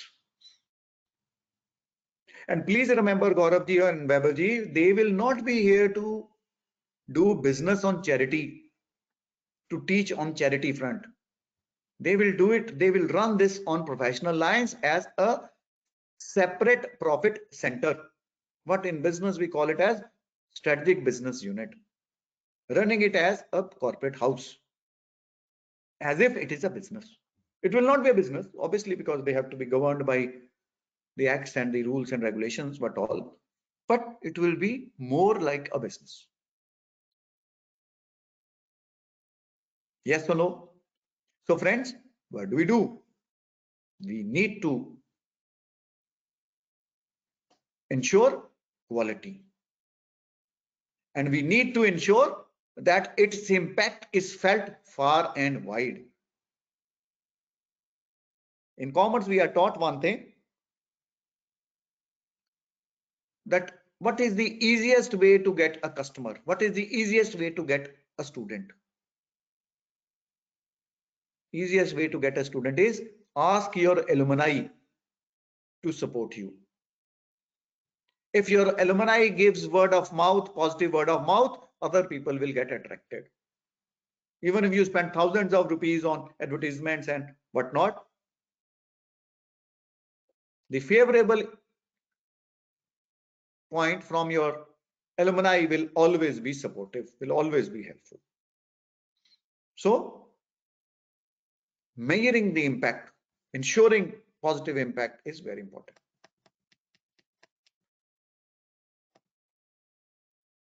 Then,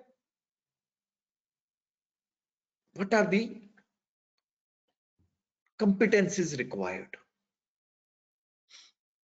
And I will take the second slogan first, that Albert Einstein said creativity, and he really gave wonderful lines to it. He said that if you continue to think at the same level at which you create a problem, your solutions will take centuries. You must think out of box, think at a speed faster than the speed at which you created a problem. Because same level of thinking, you need to relearn. What will you relearn? You will only relearn if you first unlearn. So three-step process. Learn, unlearn, relearn. Only then you will be able to sort out the problems. Why? Because if you learn something and you want to apply that all the time, world has moved forward. You are still standing there.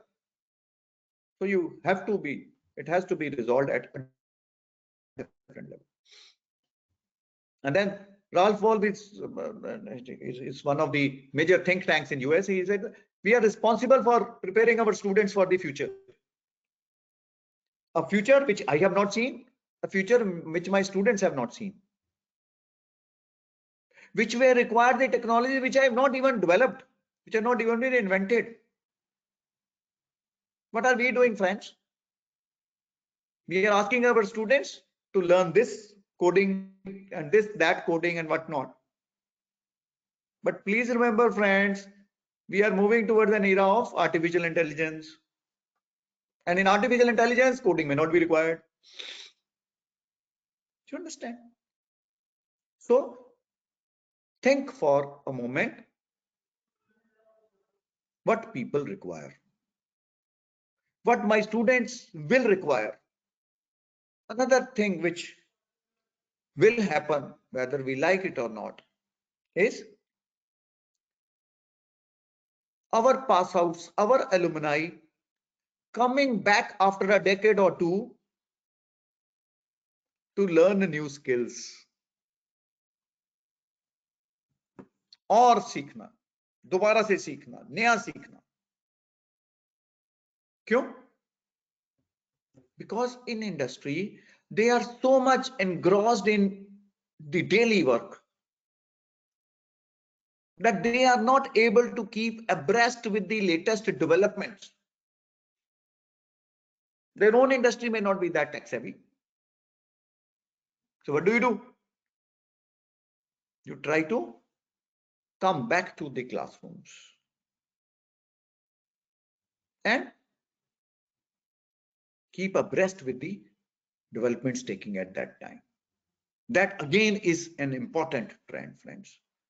Now I promise you that I will also share with you certain success stories, certain examples. Now, there are two ways to learn. Typically in technical education, there are two ways to learn. Learn from success stories. Learn from how others became big, how others managed successfully. You learn from them so that you copy them, you gain from them. Fine. There's another way. Learn from mistakes of others. That is equally powerful. There's a Murphy's law which says that nobody will live long enough to commit all the mistakes himself. So better learn from mistakes of others so as not to repeat them, so as not to commit them yourself.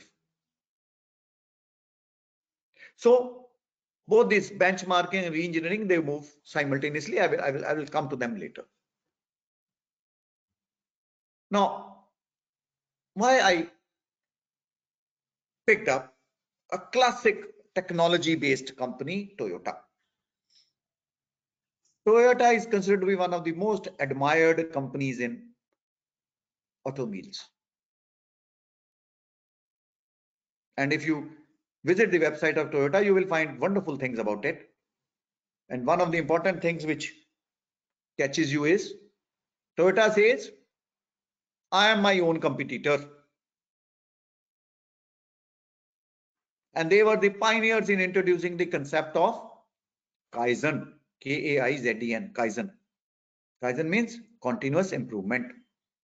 Again, this topic I will handle it in my second session. So what does Toyota do? They do very funny things. They invite their competitors to visit their plant.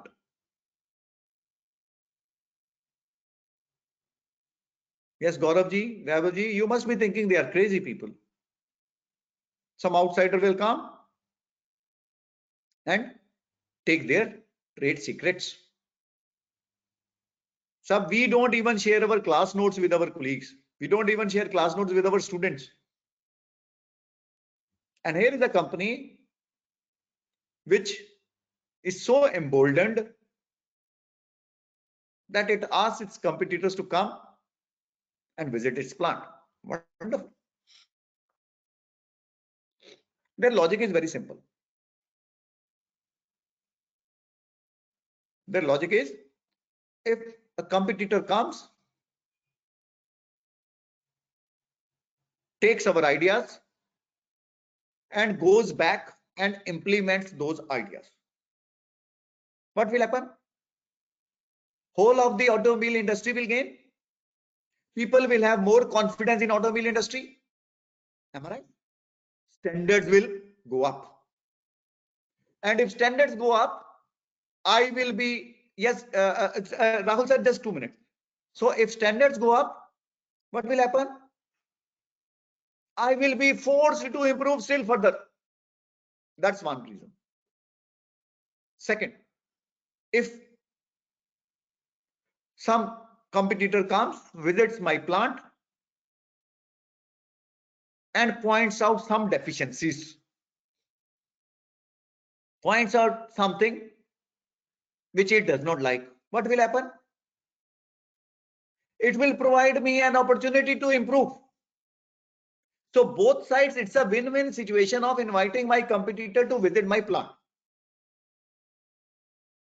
Yes, sir. Rahul, sir. Good afternoon. Yes, sir. Please unmute yourself. Yes, sir. Sir, I was just adding to this, like when Toyota people visited US, the Ford also allowed them to see their moving assembly line, and they borrowed few concepts from Walmart also, and later on they implemented in their manufacturing system. So just adding into your whatever you are teaching us. Right. Thank you, Dr. Sab. Thank you. In fact, I will just give you one more example. There is no harm in accepting that somebody is better than you. There's no harm. I'll give you an example, another example. I'm happy that there are management experts also here so that they can add value to our discussions, right? Charles Grossman is considered to be one of the good Virginia Airways is one of the good airlines, right? There is another airline by the name of Royal Dutch Airlines. You know, Royal Dutch Airlines was facing competition, was not doing well. And they realized that people, although they are on vacation, still they will like their flights to be on time because they have plenty of time. They are enjoying life, but still they do not want their flights to be delayed. You understand? So what did they do? They said, let us see how other industries are doing, how other industries are managing their time. They hit upon a jackpot. They read the slogan of Domino's. What was the slogan of Domino's? That we will deliver you pizza within 40 minutes or 30 minutes, whatever, right? In case it is not delivered on time, it will be delivered and not charged. That you will be refunded back. Wonderful. They said, if a pizza company can promise such a thing, why not an airlines? Sandeep ji, you understand how seemingly different things, those having no relationship with each other, and you create a business model. I hope you understand. So friends, when you realize that you are not to compete with anybody but with yourself, sky is the limit for growth. But do you know what we do? We end up comparing ourselves with others. We end up comparing our kids with others. And this is where we are wrong. Day in and day out, we have only one philosophy. Uski kameez meri kameez se safed kaise. So I am limiting the scope of my creativity only to compete, not to excel. Please remember, friends, if you excel, automatically you will have no competition.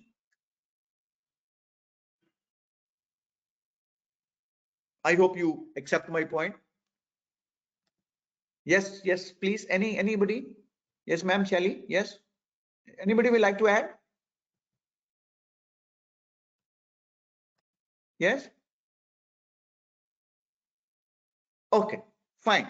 So what are we doing? We are only trying to create an environment where I will like to excel, even if others are happy with, contented with what they are currently doing. I'm not happy with what I'm currently doing. I'm more keen on growing. I'll give you one more example. And this, again, management experts in this group will, we all worship Jack Welch, who transformed General Electric, which was an electric company, into one of the world's largest conglomerates. What do you mean by conglomerate? Those who are operating in different lines of business. GE is into almost everything. In fact, we in commerce teach GE matrix also, GE cell model also, which Jack Welch oversaw, which he created a model for. Wonderful lines. It says, Jack Welch says that my job is that of a gardener. Wonderful. I have to cultivate, I have to nourish, I have to give, pass on the baton to next. Am I right? When Mark Spitz in 1972 won 7 gold medals in swimming, Munich Olympic, everybody thought this is the ultimate year. Oh my God, how can anybody win 7 gold medals? What happened? 30 years down the line, a person by the name of Michael Phelps came and won 9 gold medals.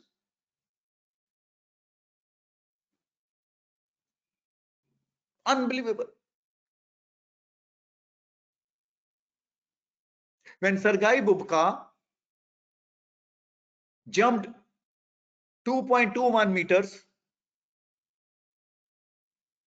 high, everybody thought, oh my God, next person will only have to touch a sky to break this record. A New Zealand teenager, nobody had heard about him, did it 2.23. So friends, Carl Lewis was the first person to cross 10-second barrier and came out with 9.9. What happened? Usain Bolt came and ran at 9.8. So friends, what I'm trying to say is,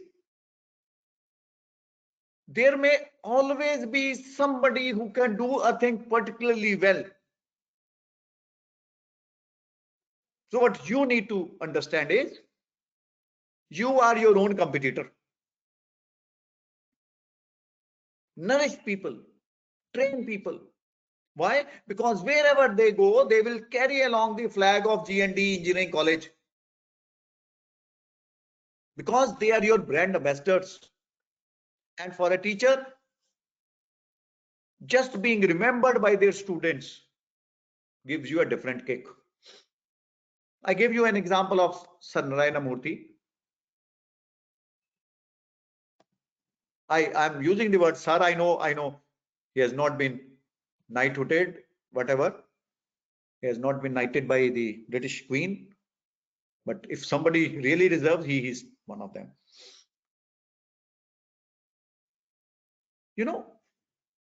And I read it in his personal biography. Do you know he cleans his own washroom every day? And there's plenty of people who will do those things.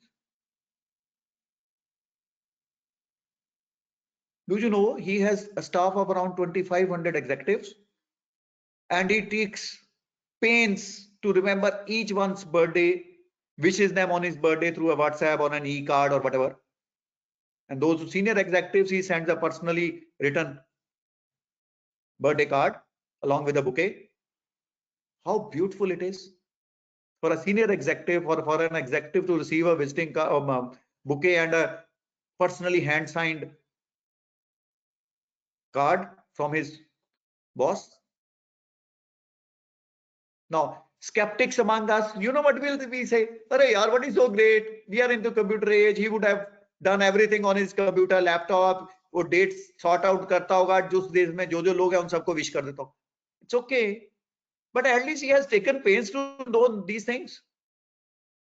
How beautiful it is. How happy you are when your own spouse forgets your birthday, but your boss remembers it. You understand the power of developing a team. Just a pat on the back of your junior. Good work. Keep it up. Will make your day. Maybe it will make your week, your month. That is the power. But at the same time, sometimes the boss and you as a teacher have to be ruthless also. Ruthless. Why? Those who don't perform, what do? You give them a chance, second chance, third chance, fourth chance. But it cannot be unlimited number of chances. Then what do? You tell them very politely, young man, go and find your way. Why? Because if you allow weeds to continue to grow in your garden, they will eat up all nourishment, and your cultivated plants, they will start decaying. So friends, you have no other option but to remove those weeds. And that applies to real life also. Am I right? Now, coming specifically to the technical education, which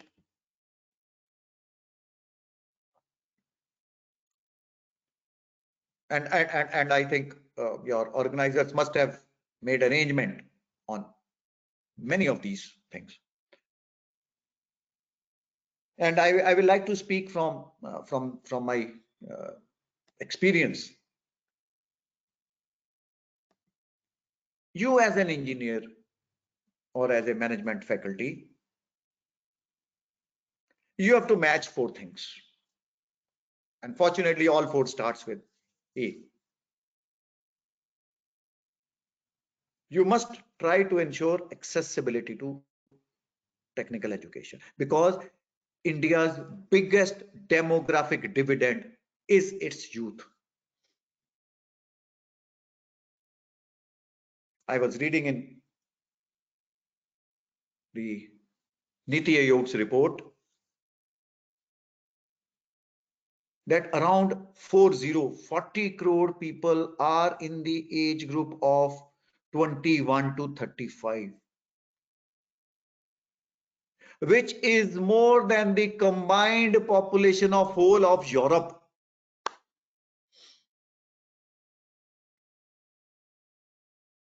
We have got the largest working population in the world. How can we go wrong? What can stop India from not being an economic power? And credit goes to the engineering institutions, because that is where the real brains are being cultivated. It's a different thing that we are not able to harness them properly, that their vocationalization is less. And my first question of should I teach what I know or should I teach what he should know remains very powerful. But at the end of the day, please remember golden rule, that you are sitting on a gold mine. It is how you capture that gold mine. How do you allow that gold mine to be properly harnessed? It's very important. So friends, accessibility is very important. Second, ensuring affordability. Affordability. Herein, the government and the many of the philanthropic institutions like DAVs and Khalsa Education Trust and whatnot are putting in a lot of efforts, giving a lot of stipends, Sarbadda Pala types of scholarships, so that those who cannot afford are provided plenty of opportunities. Banks are coming forward. Government has got liberal schemes, single girl child and whatnot, just to ensure that everybody has access and is able to afford. Because we all realize that at the end of the day, क्या हुआ? पेट काटना एक minute. Because at the end of the day, it is the demographic dividend which is going to make all the difference. And third is availability of resources. No fun opening more colleges, no fun opening more campuses unless you are able to provide certain inbuilt quality. So availability of faculty, availability of resources, availability of sufficient infrastructure is important. And last, how will we maintain quality? We can only maintain quality if there are global standards, if there are global norms, and we access those global norms. And we, under the Washington Accord, you have NABH, you have NAC, you have NBA, whatnot. So accreditation of not only institutions, accreditation of even courses gains importance. Why? Because there is a question of equivalence, especially when there are credit transfers. Credit transfer can only take place if they are from similarly placed, similar level of quality institutions are there. And please remember, under this new education policy, there is no discrimination whether it's a public or a private or a not for private profit organizations. All are equal in terms of accreditation. Okay, so that to me is what are the four pillars, four vital A's which can help you meet the challenges of getting advantage of the demographic dividend. Okay, so quickly I will recapitulate on what are the forces which affect our technical education. And this I have borrowed from a wonderful management model developed by Michael E. Porter. In fact, it's known as 5 forces model in business, generic strategies model. So I've tried to link it. I have tried to give it a flavor of technical education and how technical education also is similarly placed, and how technical education can by default also apply this model. Friends, first and foremost is getting good quality students, because they are demanding, students are demanding. He has plenty of choice. Should I take admission in X, or should I take admission in Y, or should I take admission in Z? He has plenty of choices. This year though was a bad year because of the pandemic, but last year around 1.4 lakh students went to Canada and US and to other Germany also for higher education from Punjab. 1.4 lakh. Please remember, this is almost equivalent to the number of students who do their +2 from Punjab. Do you understand the intensity of how foreign universities and how foreign institutions are luring our students? Same way, industry, they have expectations from us. They have a bargaining with us.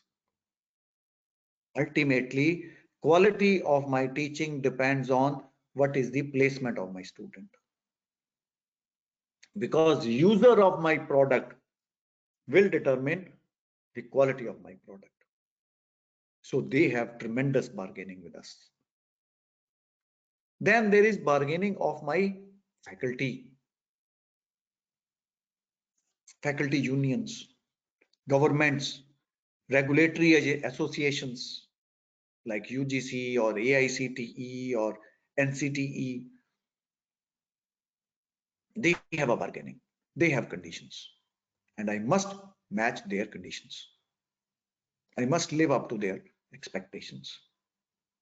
Faculty is another major source of pressure on us. And I cannot belittle the competition within institutions. There was a time and there are 4 or 5 IITs. Now we have 31. We have now, if I'm not wrong, 47 central universities. And there was only 5 or 6 20 years back. We have close to 750 public universities. 1100, 1200 total, including private. We have 35,000 colleges now. Don't you think there is a competition among themselves also? Student has so much choices. Within the same city, you will find 4 or 5 engineering colleges. And I don't know, maybe somebody can correct me. There are 54 engineering colleges only in the city of Bangalore. 54. So if each college has 1,000 seats, you have, friends, 5.4 lakh engineering seats only in the city of Bangalore. I'm very sure so many persons will not graduate from +2 in Bangalore. So that means students from other states will go there. They will have to attract students from other states. That is why Punjab worked on that model, that somehow make those students stay in Punjab. That's why we opened up with private universities. But still, I've heard around 30 to 40,000 students from North India go to Bangalore for engineering education. And around 15 to 20,000 go to Bangalore, Pune and Maharashtra for medicine. So that means there is an intense competition within the industry also. And then fifth, threat of substitutes.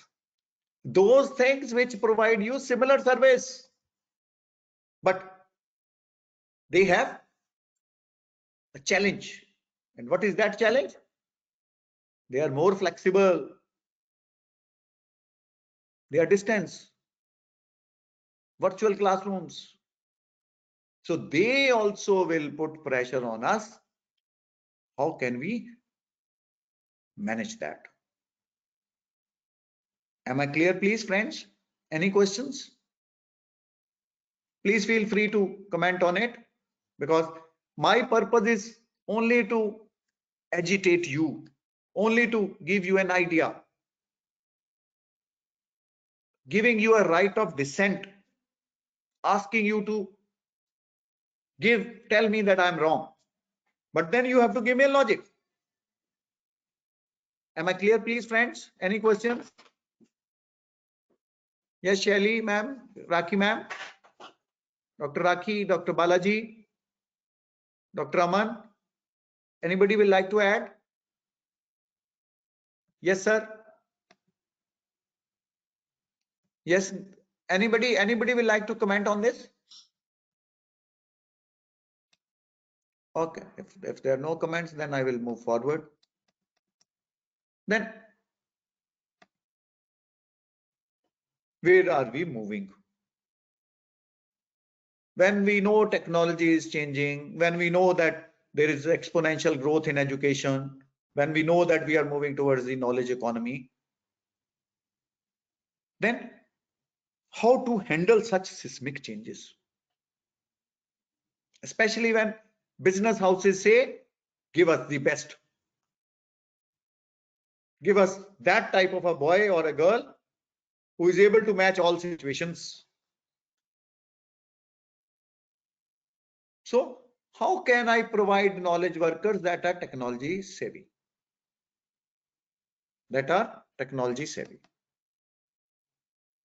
Yes, my friends. Any questions? Coming back to this, how can I ensure that? I can ensure that by partnering with this, partnering with this, partnering with this, and partnering with this. So that means I must develop a landscape wherein whole of this circle is one.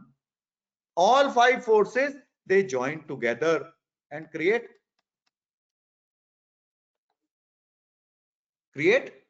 a new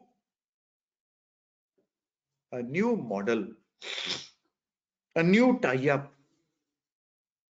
That is why, Dr. Shruti, you will find more and more institutions claiming my course is industry relevant, my course is industry associated. More and more are saying that my courses are also available on MOOCs platform, are also available through virtual classes. More and more institutions are saying we agree to abide by accreditation conditions of NAC and NBA and whatnot.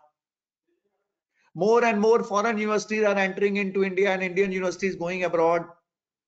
More and more Indian universities tying up through MOUs with foreign universities. So this particular model, 5 forces are all being integrated into one common denominator. My institution has all these 5 ingredients. Come, join me. Am I right or not, friends? Isn't it the changing landscape? Isn't it what will happen? Yes, please. Any comments? I wish there are some interactions because that will make it more lively. Yes, my friends, any questions, any comments?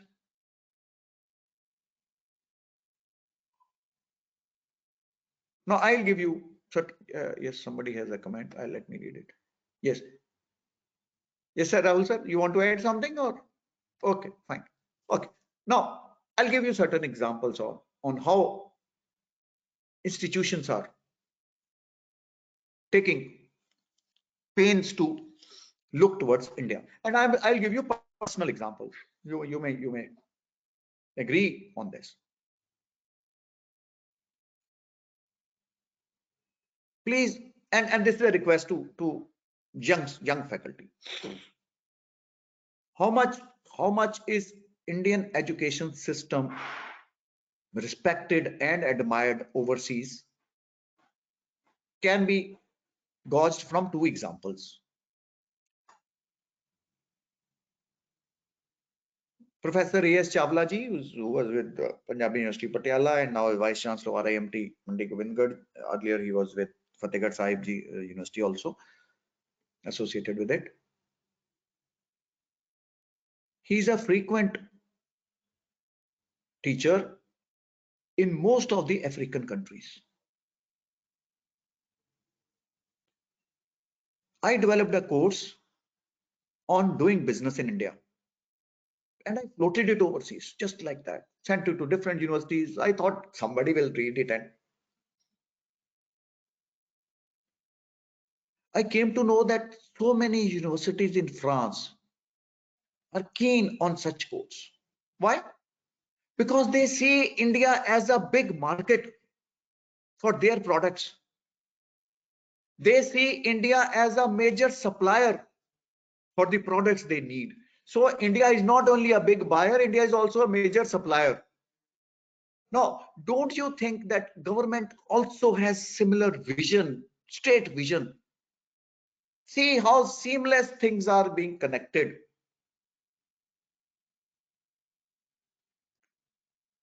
Earlier, our philosophy was export-led growth. We will grow by exporting our manpower, by exporting our products, by exporting our processes.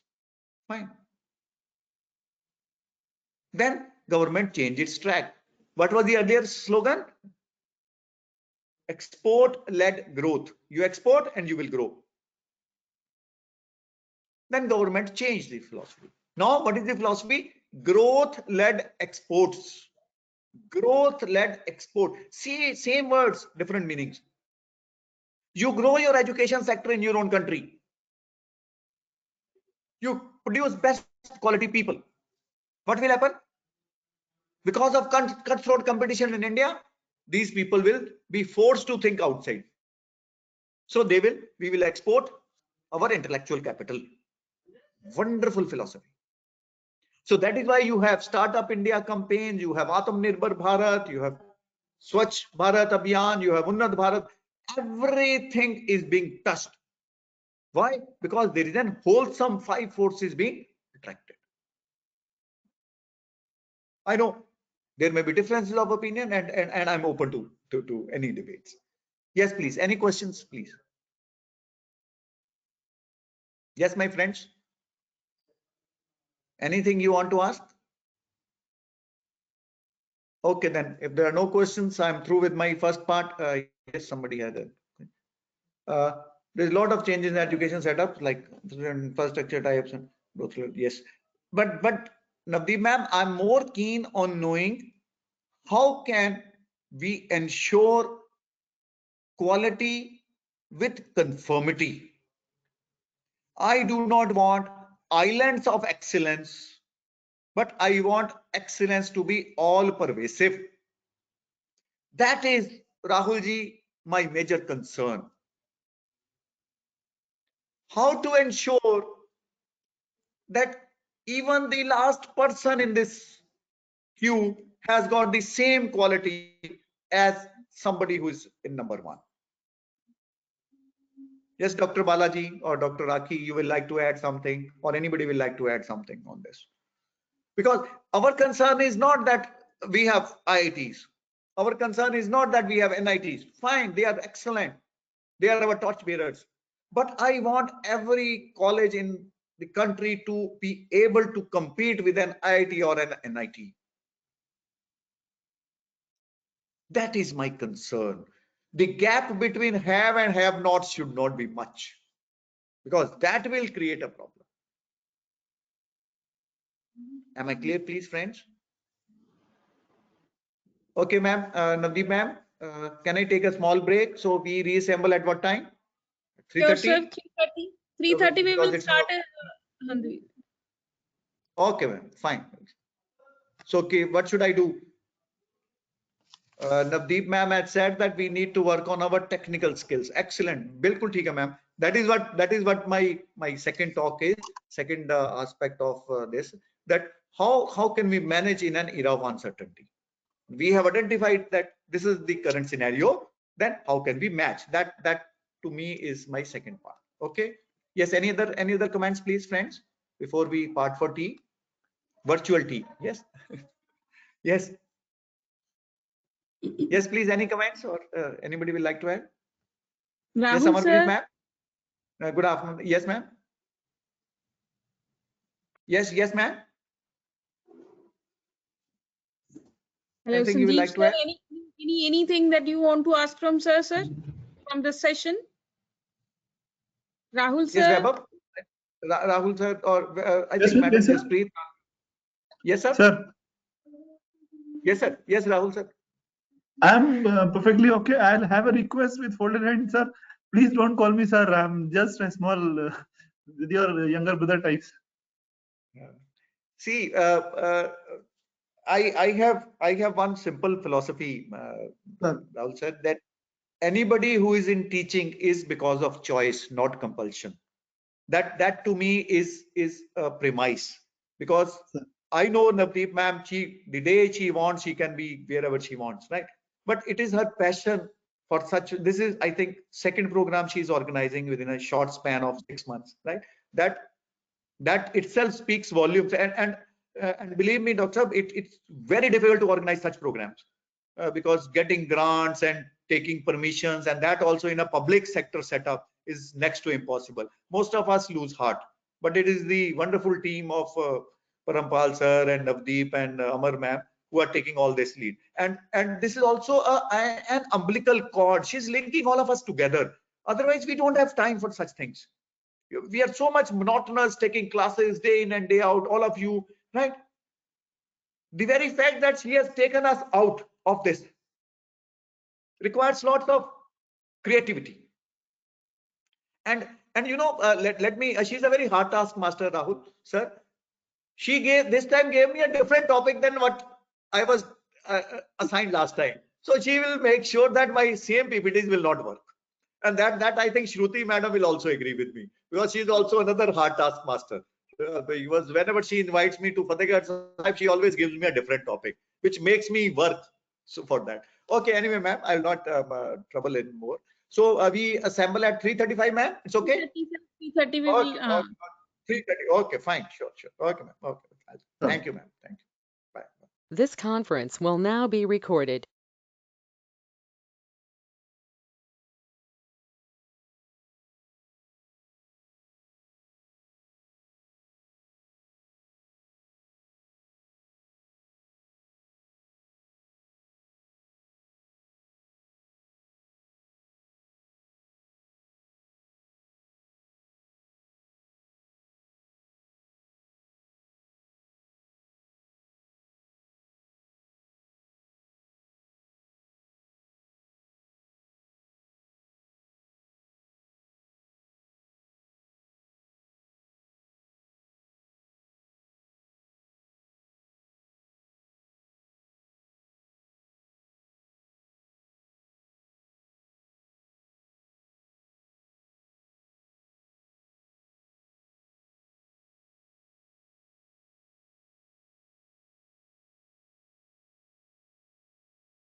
Shall we start, sir?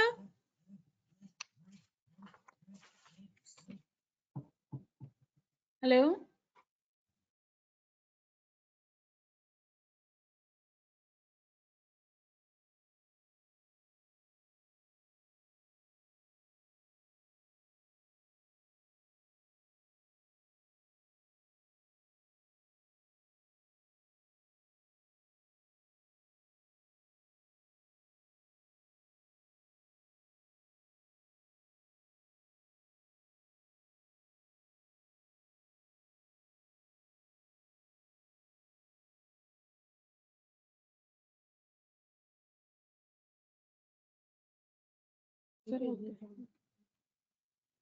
Hello, ma'am. Shall we start, sir?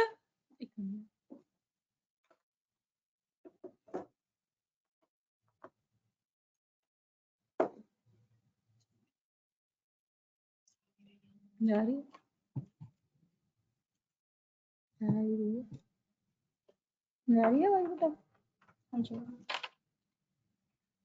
Hello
Sorry for friends. Sorry. It's okay now. Let me share my screen. Sorry, friends, I kept you waiting for 5 minutes. I'm sorry. Sorry, I'm really sorry. I apologize because No issues. right, Okay, sir. actually we are having our online admissions also, so there was one important call. I'm sorry. Okay, so friends, I had promised you that in the second half we will talk on how can we manage the higher educational institutions, especially technical institutions, in an era of uncertainty. Okay, so how do we do it?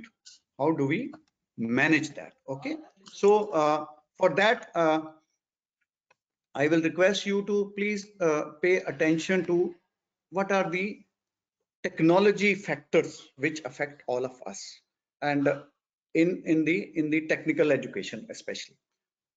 Few of the things I highlighted, but I will like to recapitulate them so as to link it with my second presentation.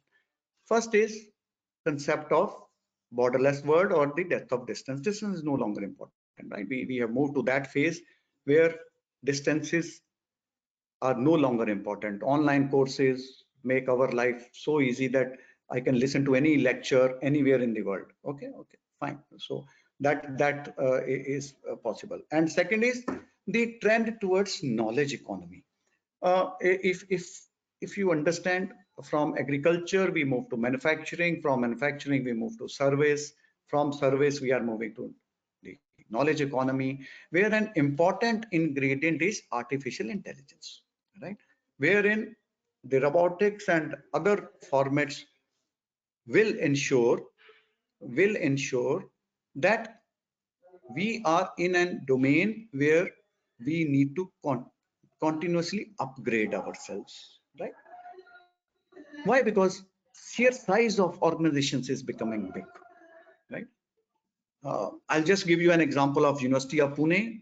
University of Pune has around 900 colleges affiliated with it.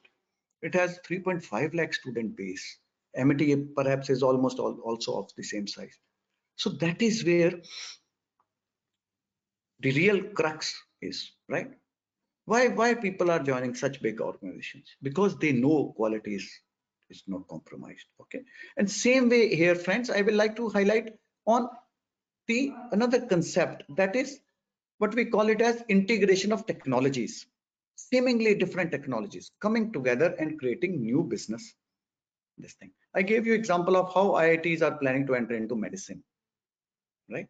Maybe in the beginning in tie up with some medical college, but gradually they will have their own medical college. Okay, same way, friends, you can find, take a simple handphone, a simple mobile. Every possible technology is in this.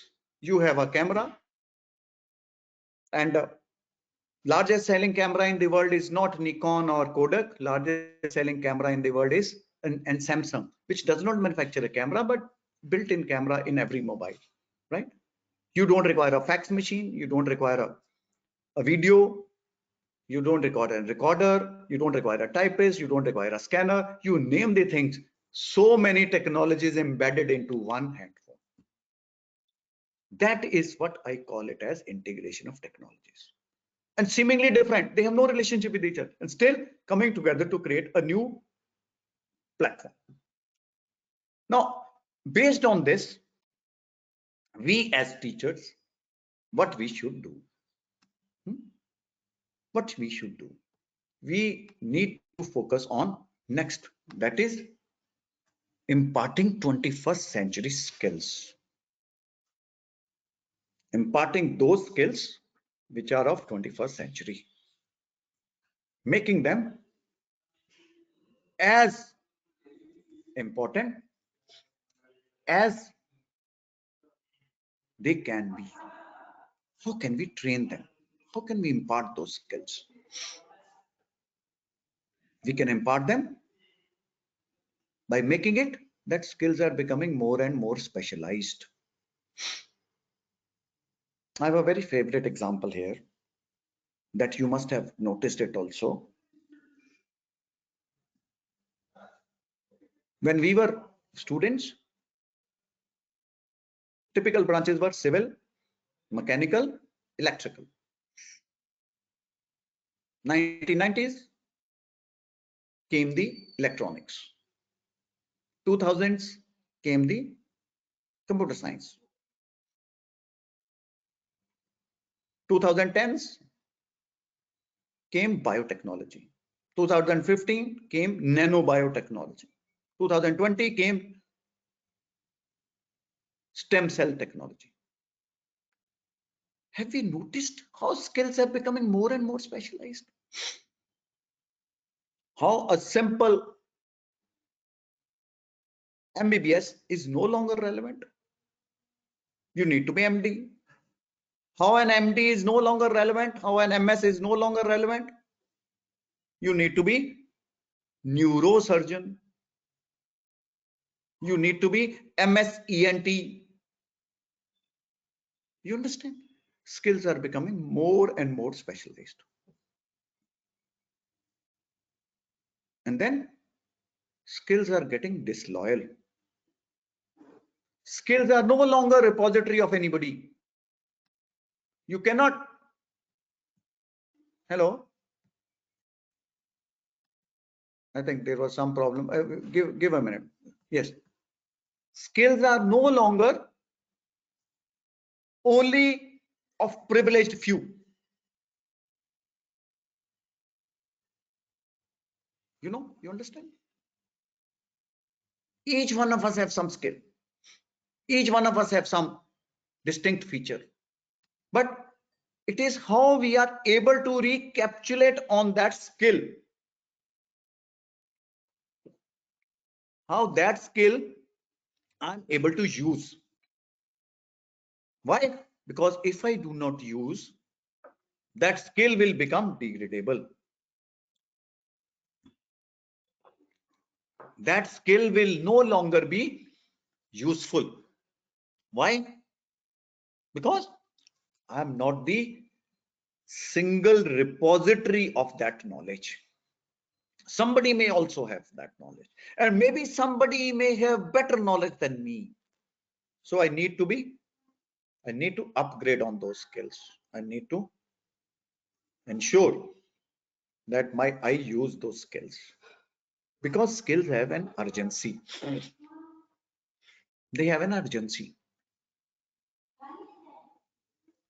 Now ask yourself, many of you are mechanical engineers here, must be. Many of you are computer engineers. Ask yourself a question. If your car breaks down, how many of you will be able to repair it yourself? And how many of you will seek the help of an automobile mechanic? I think almost everybody. I'm presuming that many of you are computer scientists, like Amar ma'am, right? But if her system breaks down, she will call a mechanic to repair her system. Not that she doesn't know, because skills are becoming more and more specialized. She is into the strategy of how to use technology as an enabler. Not she will into harnessing the technology. Whereas the mechanic will provide technology backbone. That is the difference. And how can you differentiate between the two? That is the role of the educational administrator. Are we preparing people for vocational type of education, or are we for technical type of? There's a huge difference between vocationalization and technical education. Although they are all linked, step by step ladder approach. You can't climb the ladder on day one. You need to be at lower step. Why? Because skills are transferable. Skills are transferable. Skills not possessed today, not used today,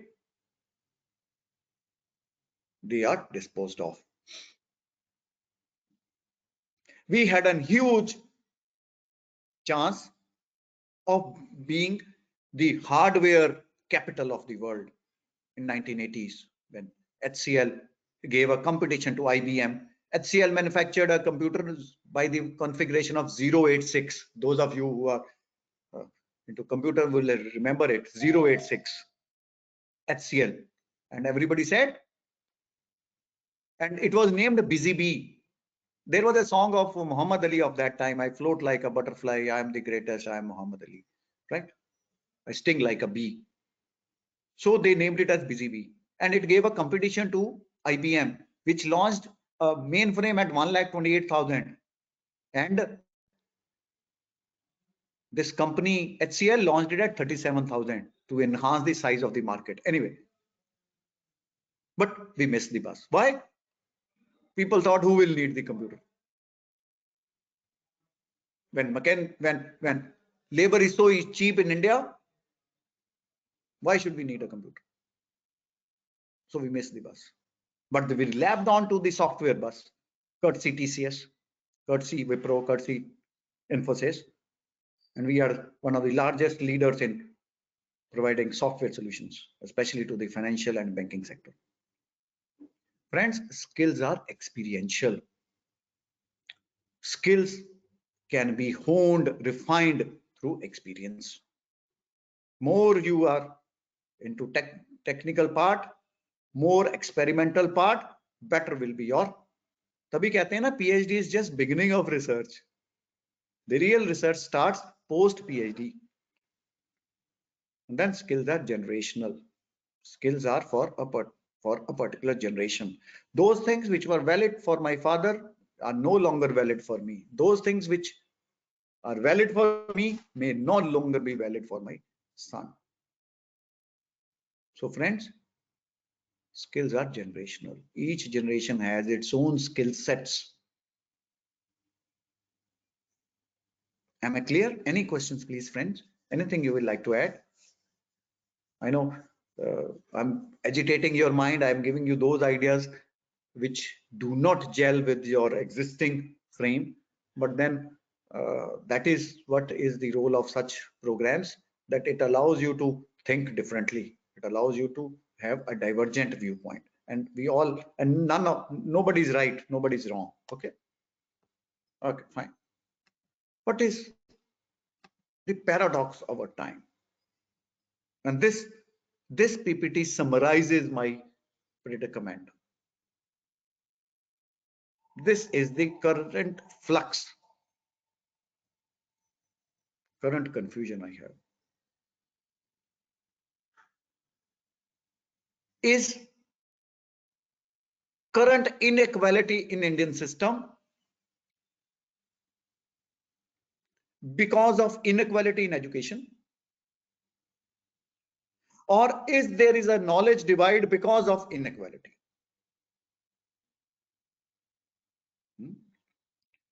Is this inequality because of education, or is education, lower level of education, because of inequality?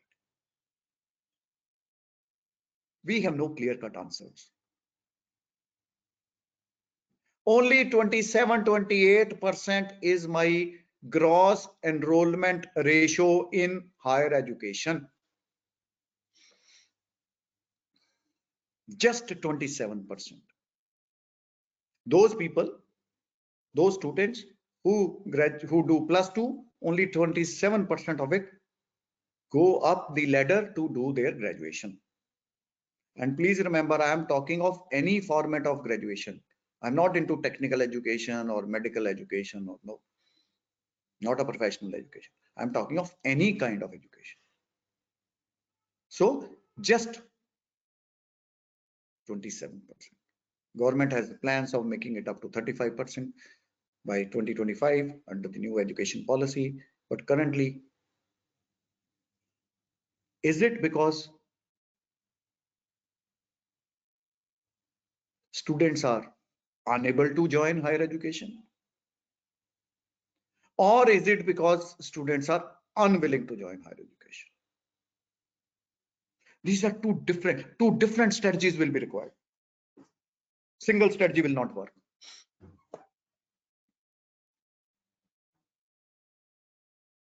Single strategy will not work. Why? Because inequality may not be because of any one of these variables. It may be both and maybe many more. I hope I'm clear on what is my thought process. Yes, my friends. Any questions? Anything not clear? Or any comments you have?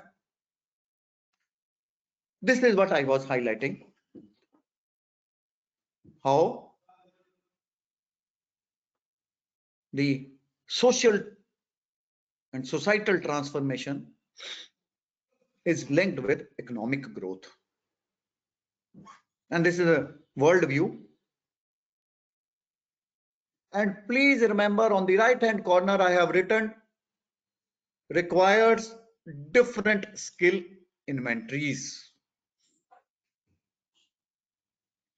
1960s, we opened agricultural universities because agriculture was our focus. Green revolution. Tremendous contribution made by institutions like PAU, HAU, and Palampur and whatnot. Tremendous contribution. Over a period of time, we moved to industrial products. So industrial institutions like MBAs, and they became important. So we had civil, electrical, mechanical, all industrial. From there we moved to information age. So innovations were required in innovation, in information. And now we are into knowledge. What is B2B? What is B2C? What is digital marketing? What is the e-banking or e-financial services? They're all knowledge products. And all of them require different skill sets. So you not only have data analytics. What is data analytics? A combination of finance, a combination of mathematics, a combination of IT. You understand how different fields. And IT, Bombay is planning to launch a course on data analytics, BTech, data analytics. So you understand how. So under this scenario, it requires three things. Planning for the future. And you cannot plan with the present level of understanding. You need to think differently, divergently. Planning. And second, constant analysis of changes in our surroundings, in our neighborhood, in our environment. Constant. What is happening in our society? What is happening in our political front? What is happening on a technological front, economic front, whatever.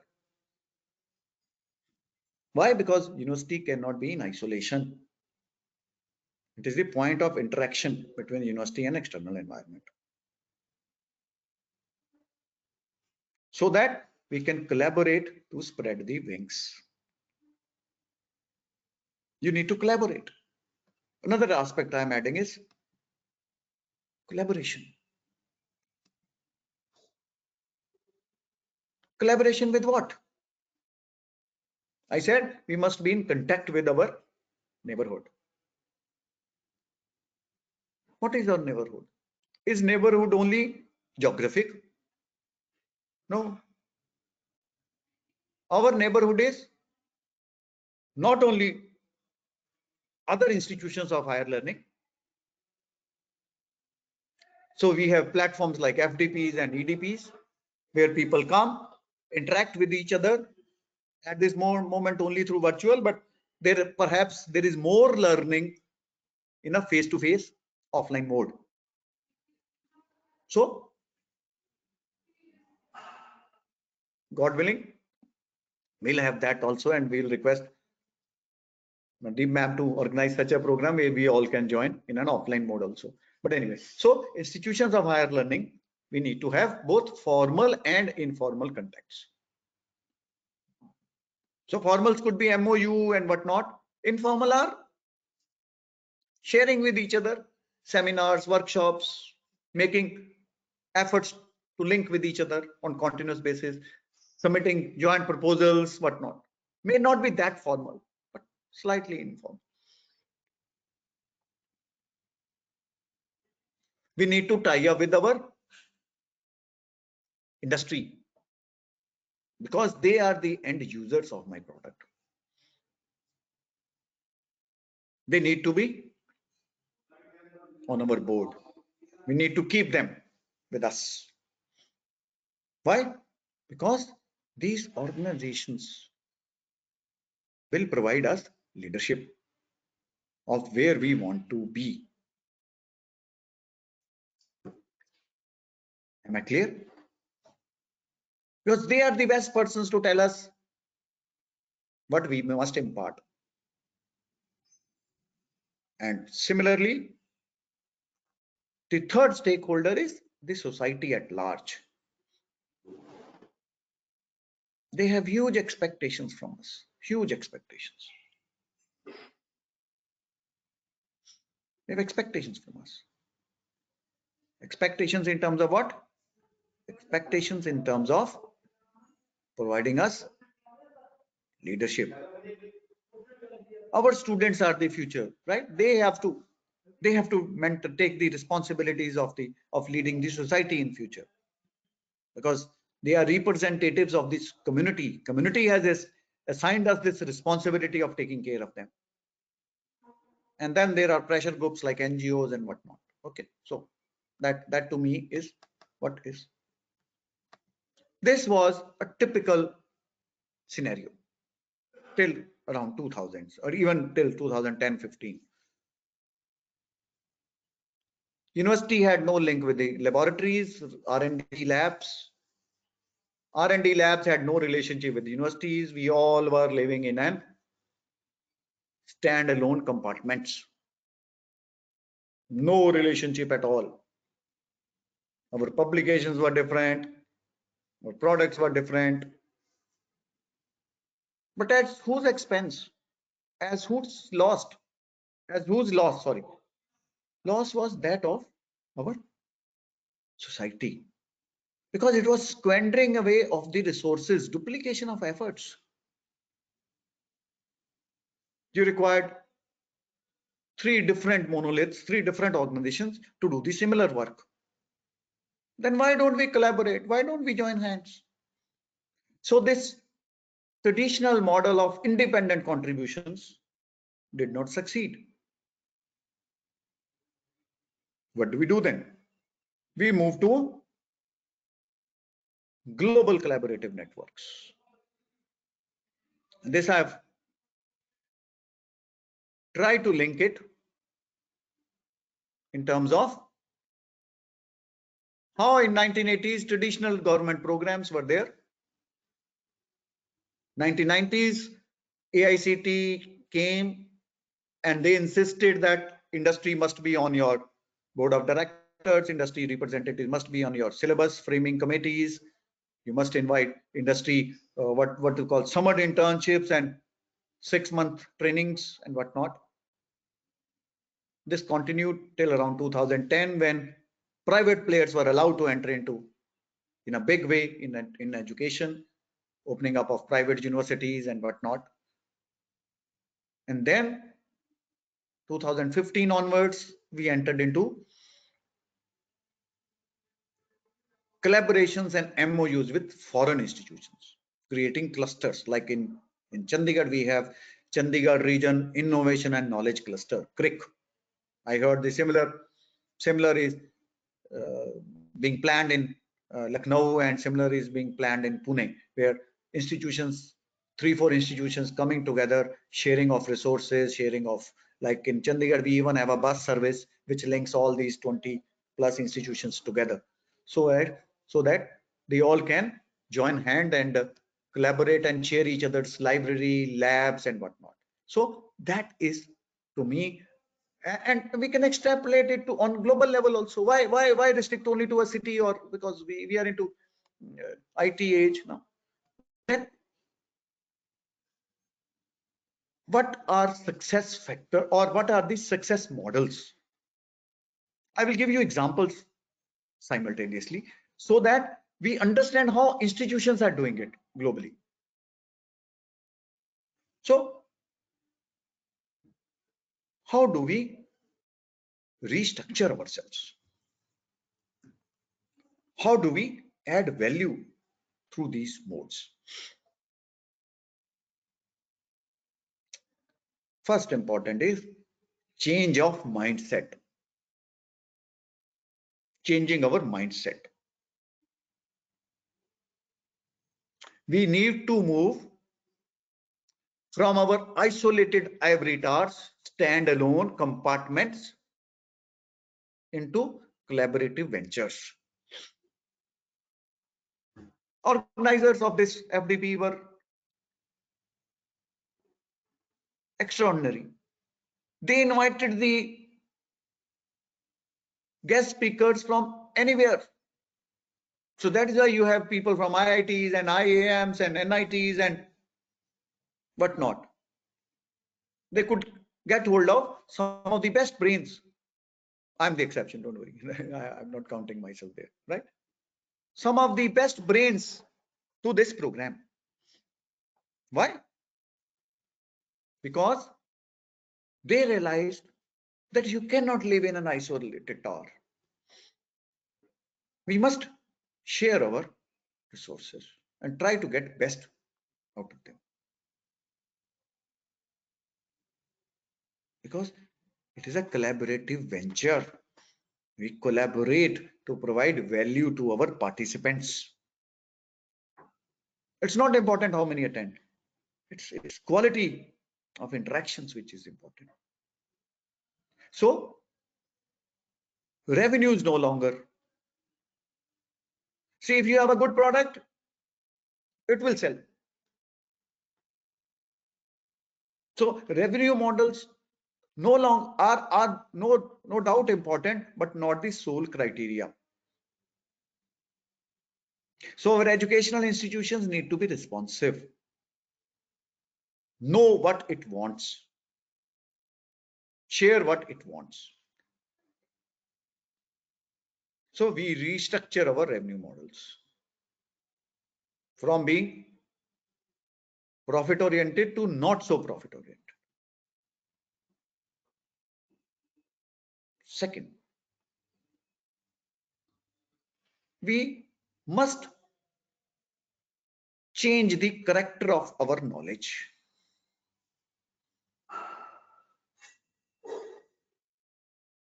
Interdisciplinarity, multidisciplinarity. That is why in the very beginning I made a very sweeping statement. Hardly any ethical orientation in our course. Hardly any community feeling in our course.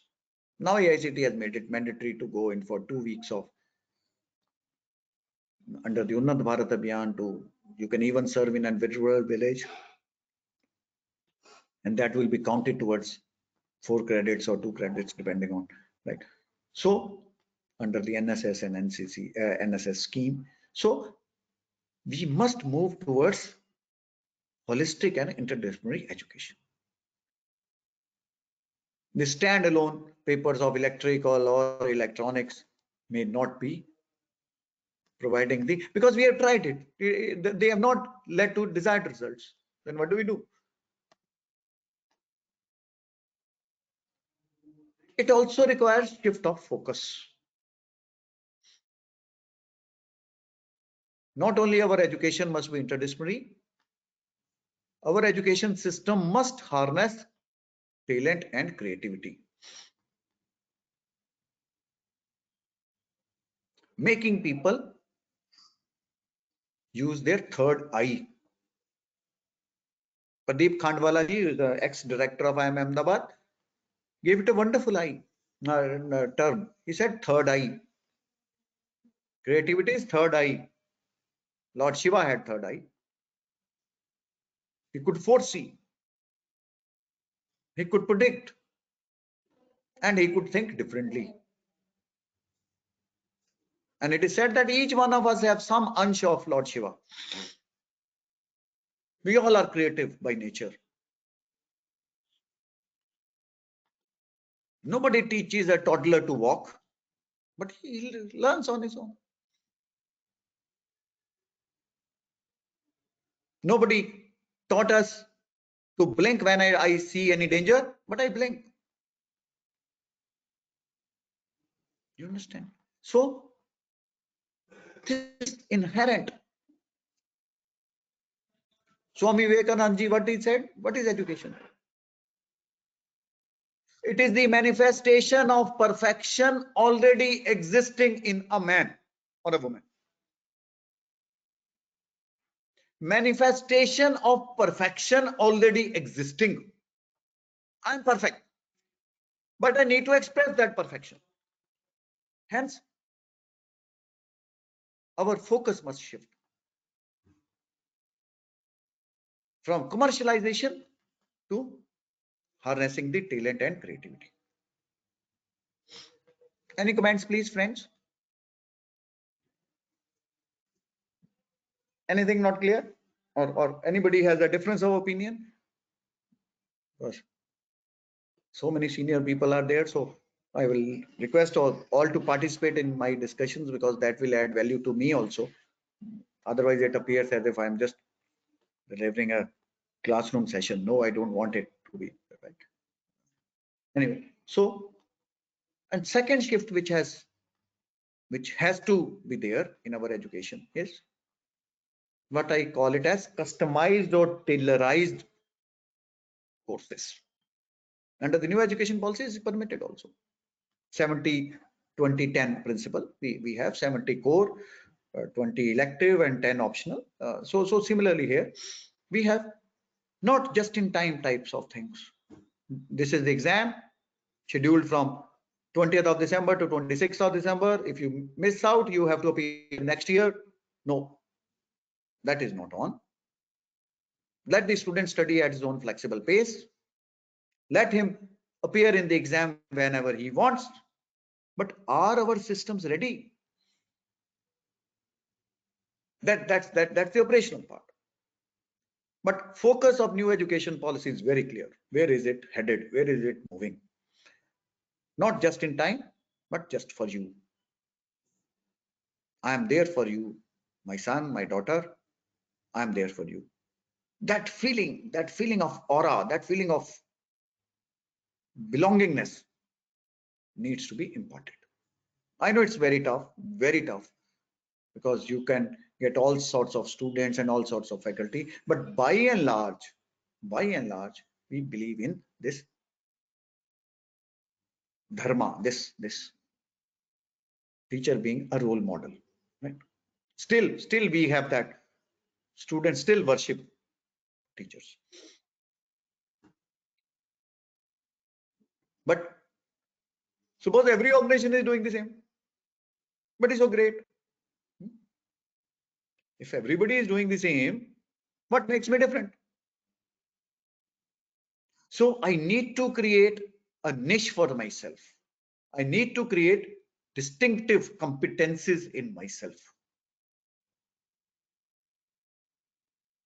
Like Javed Jafri says now about Maggie noodles, that Maggie sauces, it's different. What is different? Nobody knows. Similarly here, I say my institution is different. So I must also highlight that difference and must also create that difference, which is perceived, which is seen, which is felt.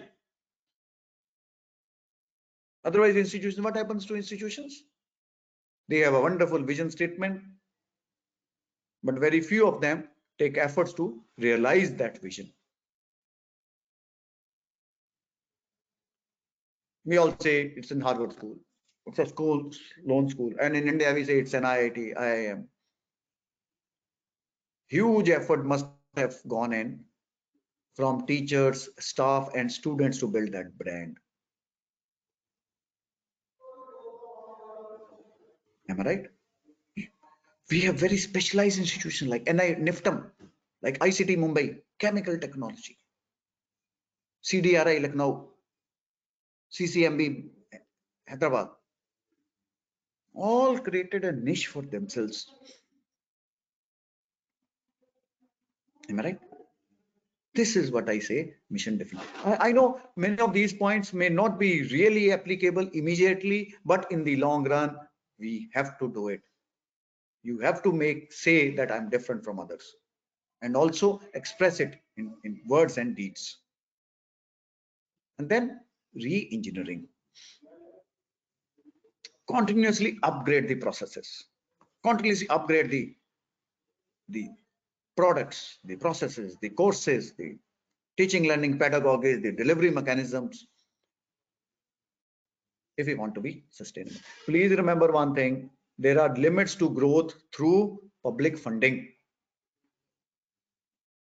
Public funding will no longer be easily available because there will be cutthroat competition. For same funds, there will be competition from health, there will be competition from public sanitation, competition for water, electricity, funds of the government remaining same. So education needs to create a need for itself. And in the education also, I don't think higher education can ever be the major focus of the government. Major focus will still be on primary and elementary, primary and secondary education. Am I clear, please, friends? So we need to continuously upgrade. Kaizen is the Japanese word, which means continuous upgradation. And related is the concept of benchmarking. Learning from experiences of others.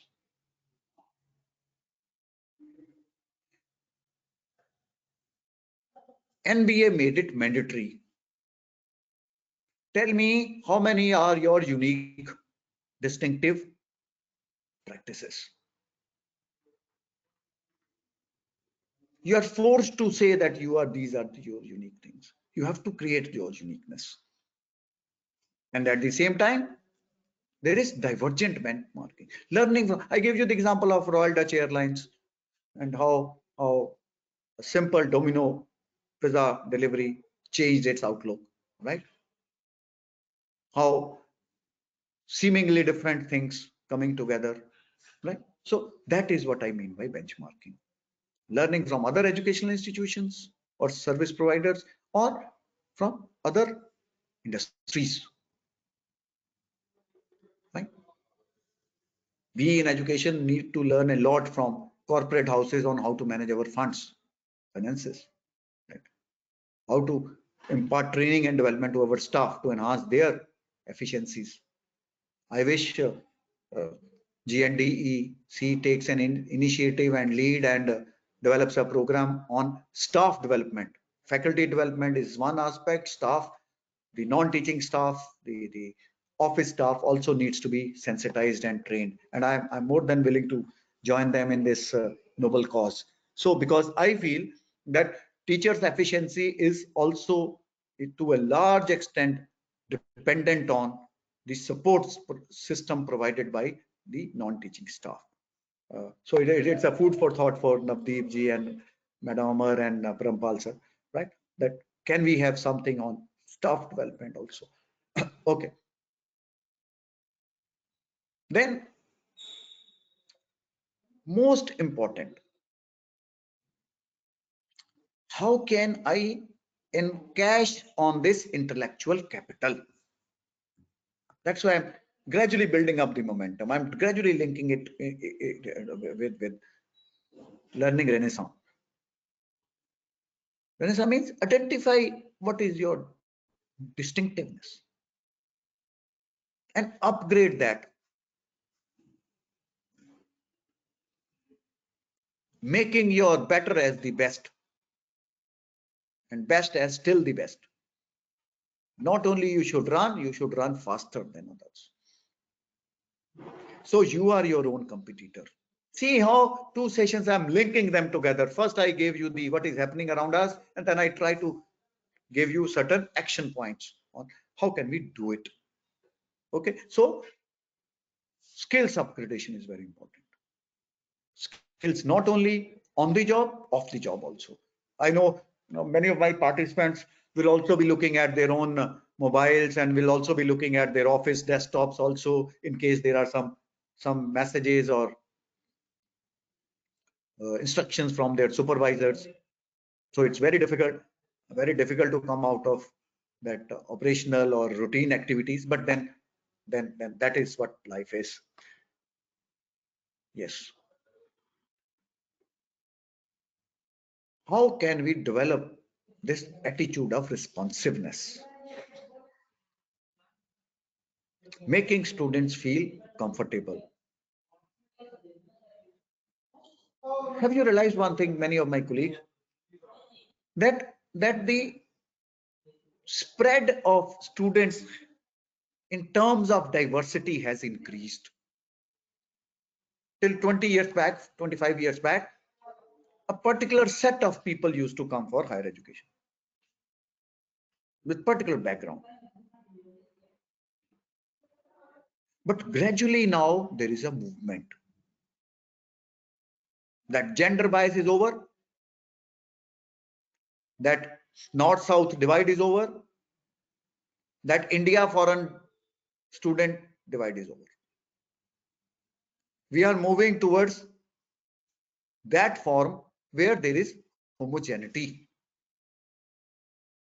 So unity in diversity in its true form is in education. Why? Because people have realized that the fastest way to move up the ladder is through education. So education is a great enabler.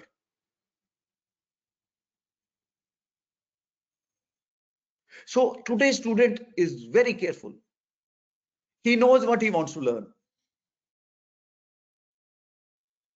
My daughter is in second year of engineering and she has already started doing coding and this course through Coursera and that course through Coursera. Many times I wonder, beta, what are you doing in the class? He says, Papa, classes will continue. We must add value. So that means somewhere down the line, my engineering teachers, somewhere down the line, our course is not in tune with what is the industry requirement. We are still in the lag phase. Industry has moved ahead of us and we are lagging behind their requirements. So friends, that also is cause of concern. Because understanding requirements and providing that platform is what is. Don't think customer is not a wrong word. It's not a commercial word. When I'm delivering interaction with, when I'm interacting with you, you are my customer. And you have every right to tell me that I'm wrong.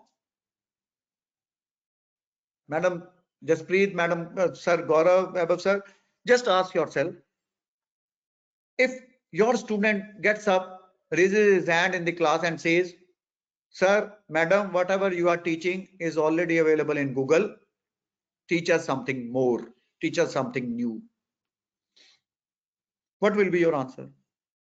Your answer will be, you will take refuge under this syllabus, that this is not what you should ask, this is not there in our syllabus. What will happen? You have answered, you have satisfied him, but in a batch of 50, 60, even if 5 or 6 students say, Sir skipped the question, don't you think it will happen? It will happen. Because please remember, student is much more informed than us. He may be physically in my class, but mentally somewhere else. And this is my greatest challenge. How to bring him back to my classroom. I'm not talking of this new normal of offline online courses that they will continue. That's not. But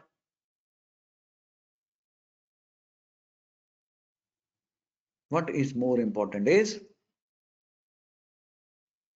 keeping abreast with the latest developments which he needs. How is it possible? Taking an honest feedback from each one of them. Very important. Taking a feedback is very important. Because unless you take a feedback, honest, I'm saying honest feedback, there is no way you will be able to improve yourself. So where do we move from here? You remember in the beginning, I gave you 3 different players.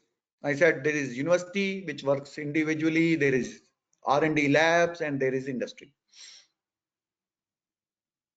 And see the new model which MIT and Sloan and even Punjab Engineering College at Chandigarh they are creating. What are they doing?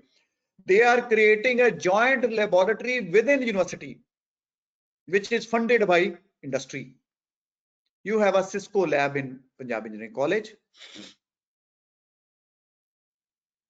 which is funded by Cisco. 9 to 5 students of Punjab Engineering College do their experiment. After 5, this lab is used by Cisco employees to do their projects. They have a project where student he wants to do after his classrooms are most welcome, will be paid a stipend.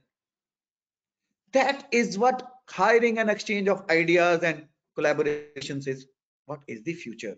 You cannot have silos, compartments, because this is going to offer you new products, new opportunities, new graduates. Plus, it will offer them industry orientation. And to you and me as teachers, we are more keen into API. It will also offer us more research output in terms of publications. This to me appears to be the model of the future, especially in engineering colleges. Yes, my friends, I was given time till 4:30, so I'm through with on time. So any questions you have, anything you will like to add? Yes, my friends, please feel free, because now that I'm through with my presentation. Yes, am I right? These 2 things. Bring the real world into the classroom. Make your class as relevant as industry requires. Yes or no? And second, make your students move into the industry. Ensure that their teaching, their experience has to be. Yes, Sandeep ji, you have some queries, please. Sandeep ji, please unmute yourself.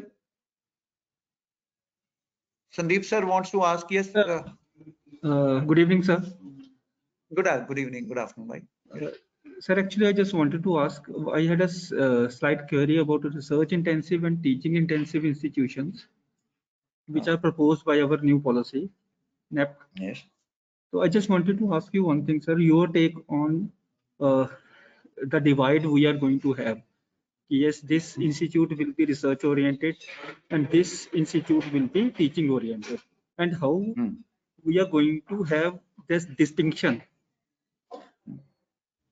whenever APIs. Oh, sorry, sir. Yeah, yes. Sandeep, I got your question. 2-3 things on this, because I have attended many webinars on new education policy, because this is close to my heart. There is not per se a distinction between teaching institutions and research institutions. If you read the document, 2-3 things are clear. Sandeep will be given an option whether he wants to be evaluated on teaching front or he wants to be evaluated on research front. Fine. There are some institutions which have excelled in teaching. There are some institutions which have excelled in research. For example, MIT has wonderful biotechnology group. Wonderful biotechnology group. We all appreciate that, right?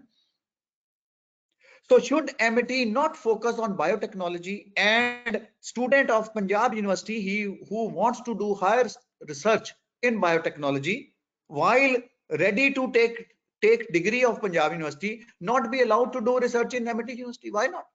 So he or she will pick up one guide from Punjab University, one from MIT, and do this research at MIT, awarded by Punjab University, credit transfers from Punjab University to MIT and vice versa.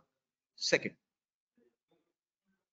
there will be mobility of faculty also.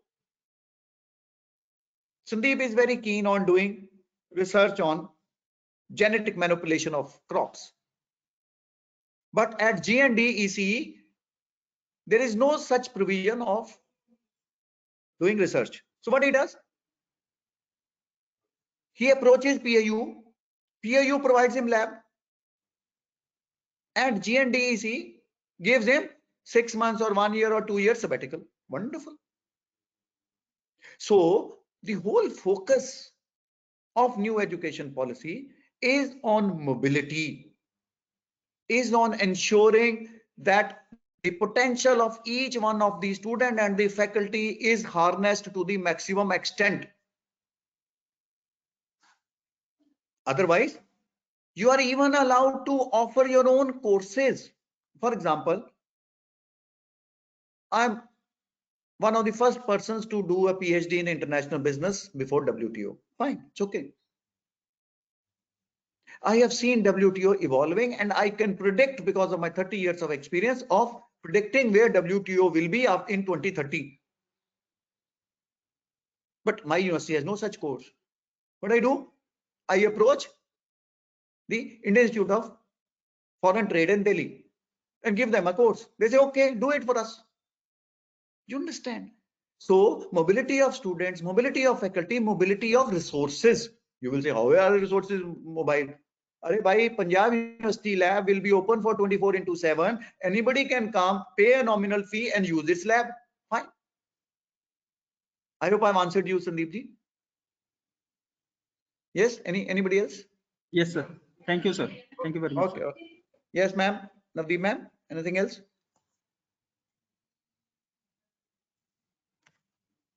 Okay, thank you, Navdeep ma'am. Thank you for providing me this opportunity. Amar ma'am, are you there? Hanji sir, Okay. thank you so much, sir. Thank you for thank being you. I with hope us. I did not disappoint my participants, those who are here and as well as those who are on YouTube. I hope I tried to make to justify my the faith which Navdeep had on me. I hope I did not betray that faith. Okay, thank you, friends. But in case you have any queries, any questions, you can just email me. It's available in the brochure, right? Okay, thank you, Navdeep ma'am. Bye. Thank you, sir. Thank you so much, and thank you for your session was very meaningful and interesting, sir. Thank you so much. Thank you. For always Thank you, being ma'am. with us. Right. Thank you, ma'am. God bless you. Thank you. Bye. Thank you, participants. We will meet tomorrow again at 9:30.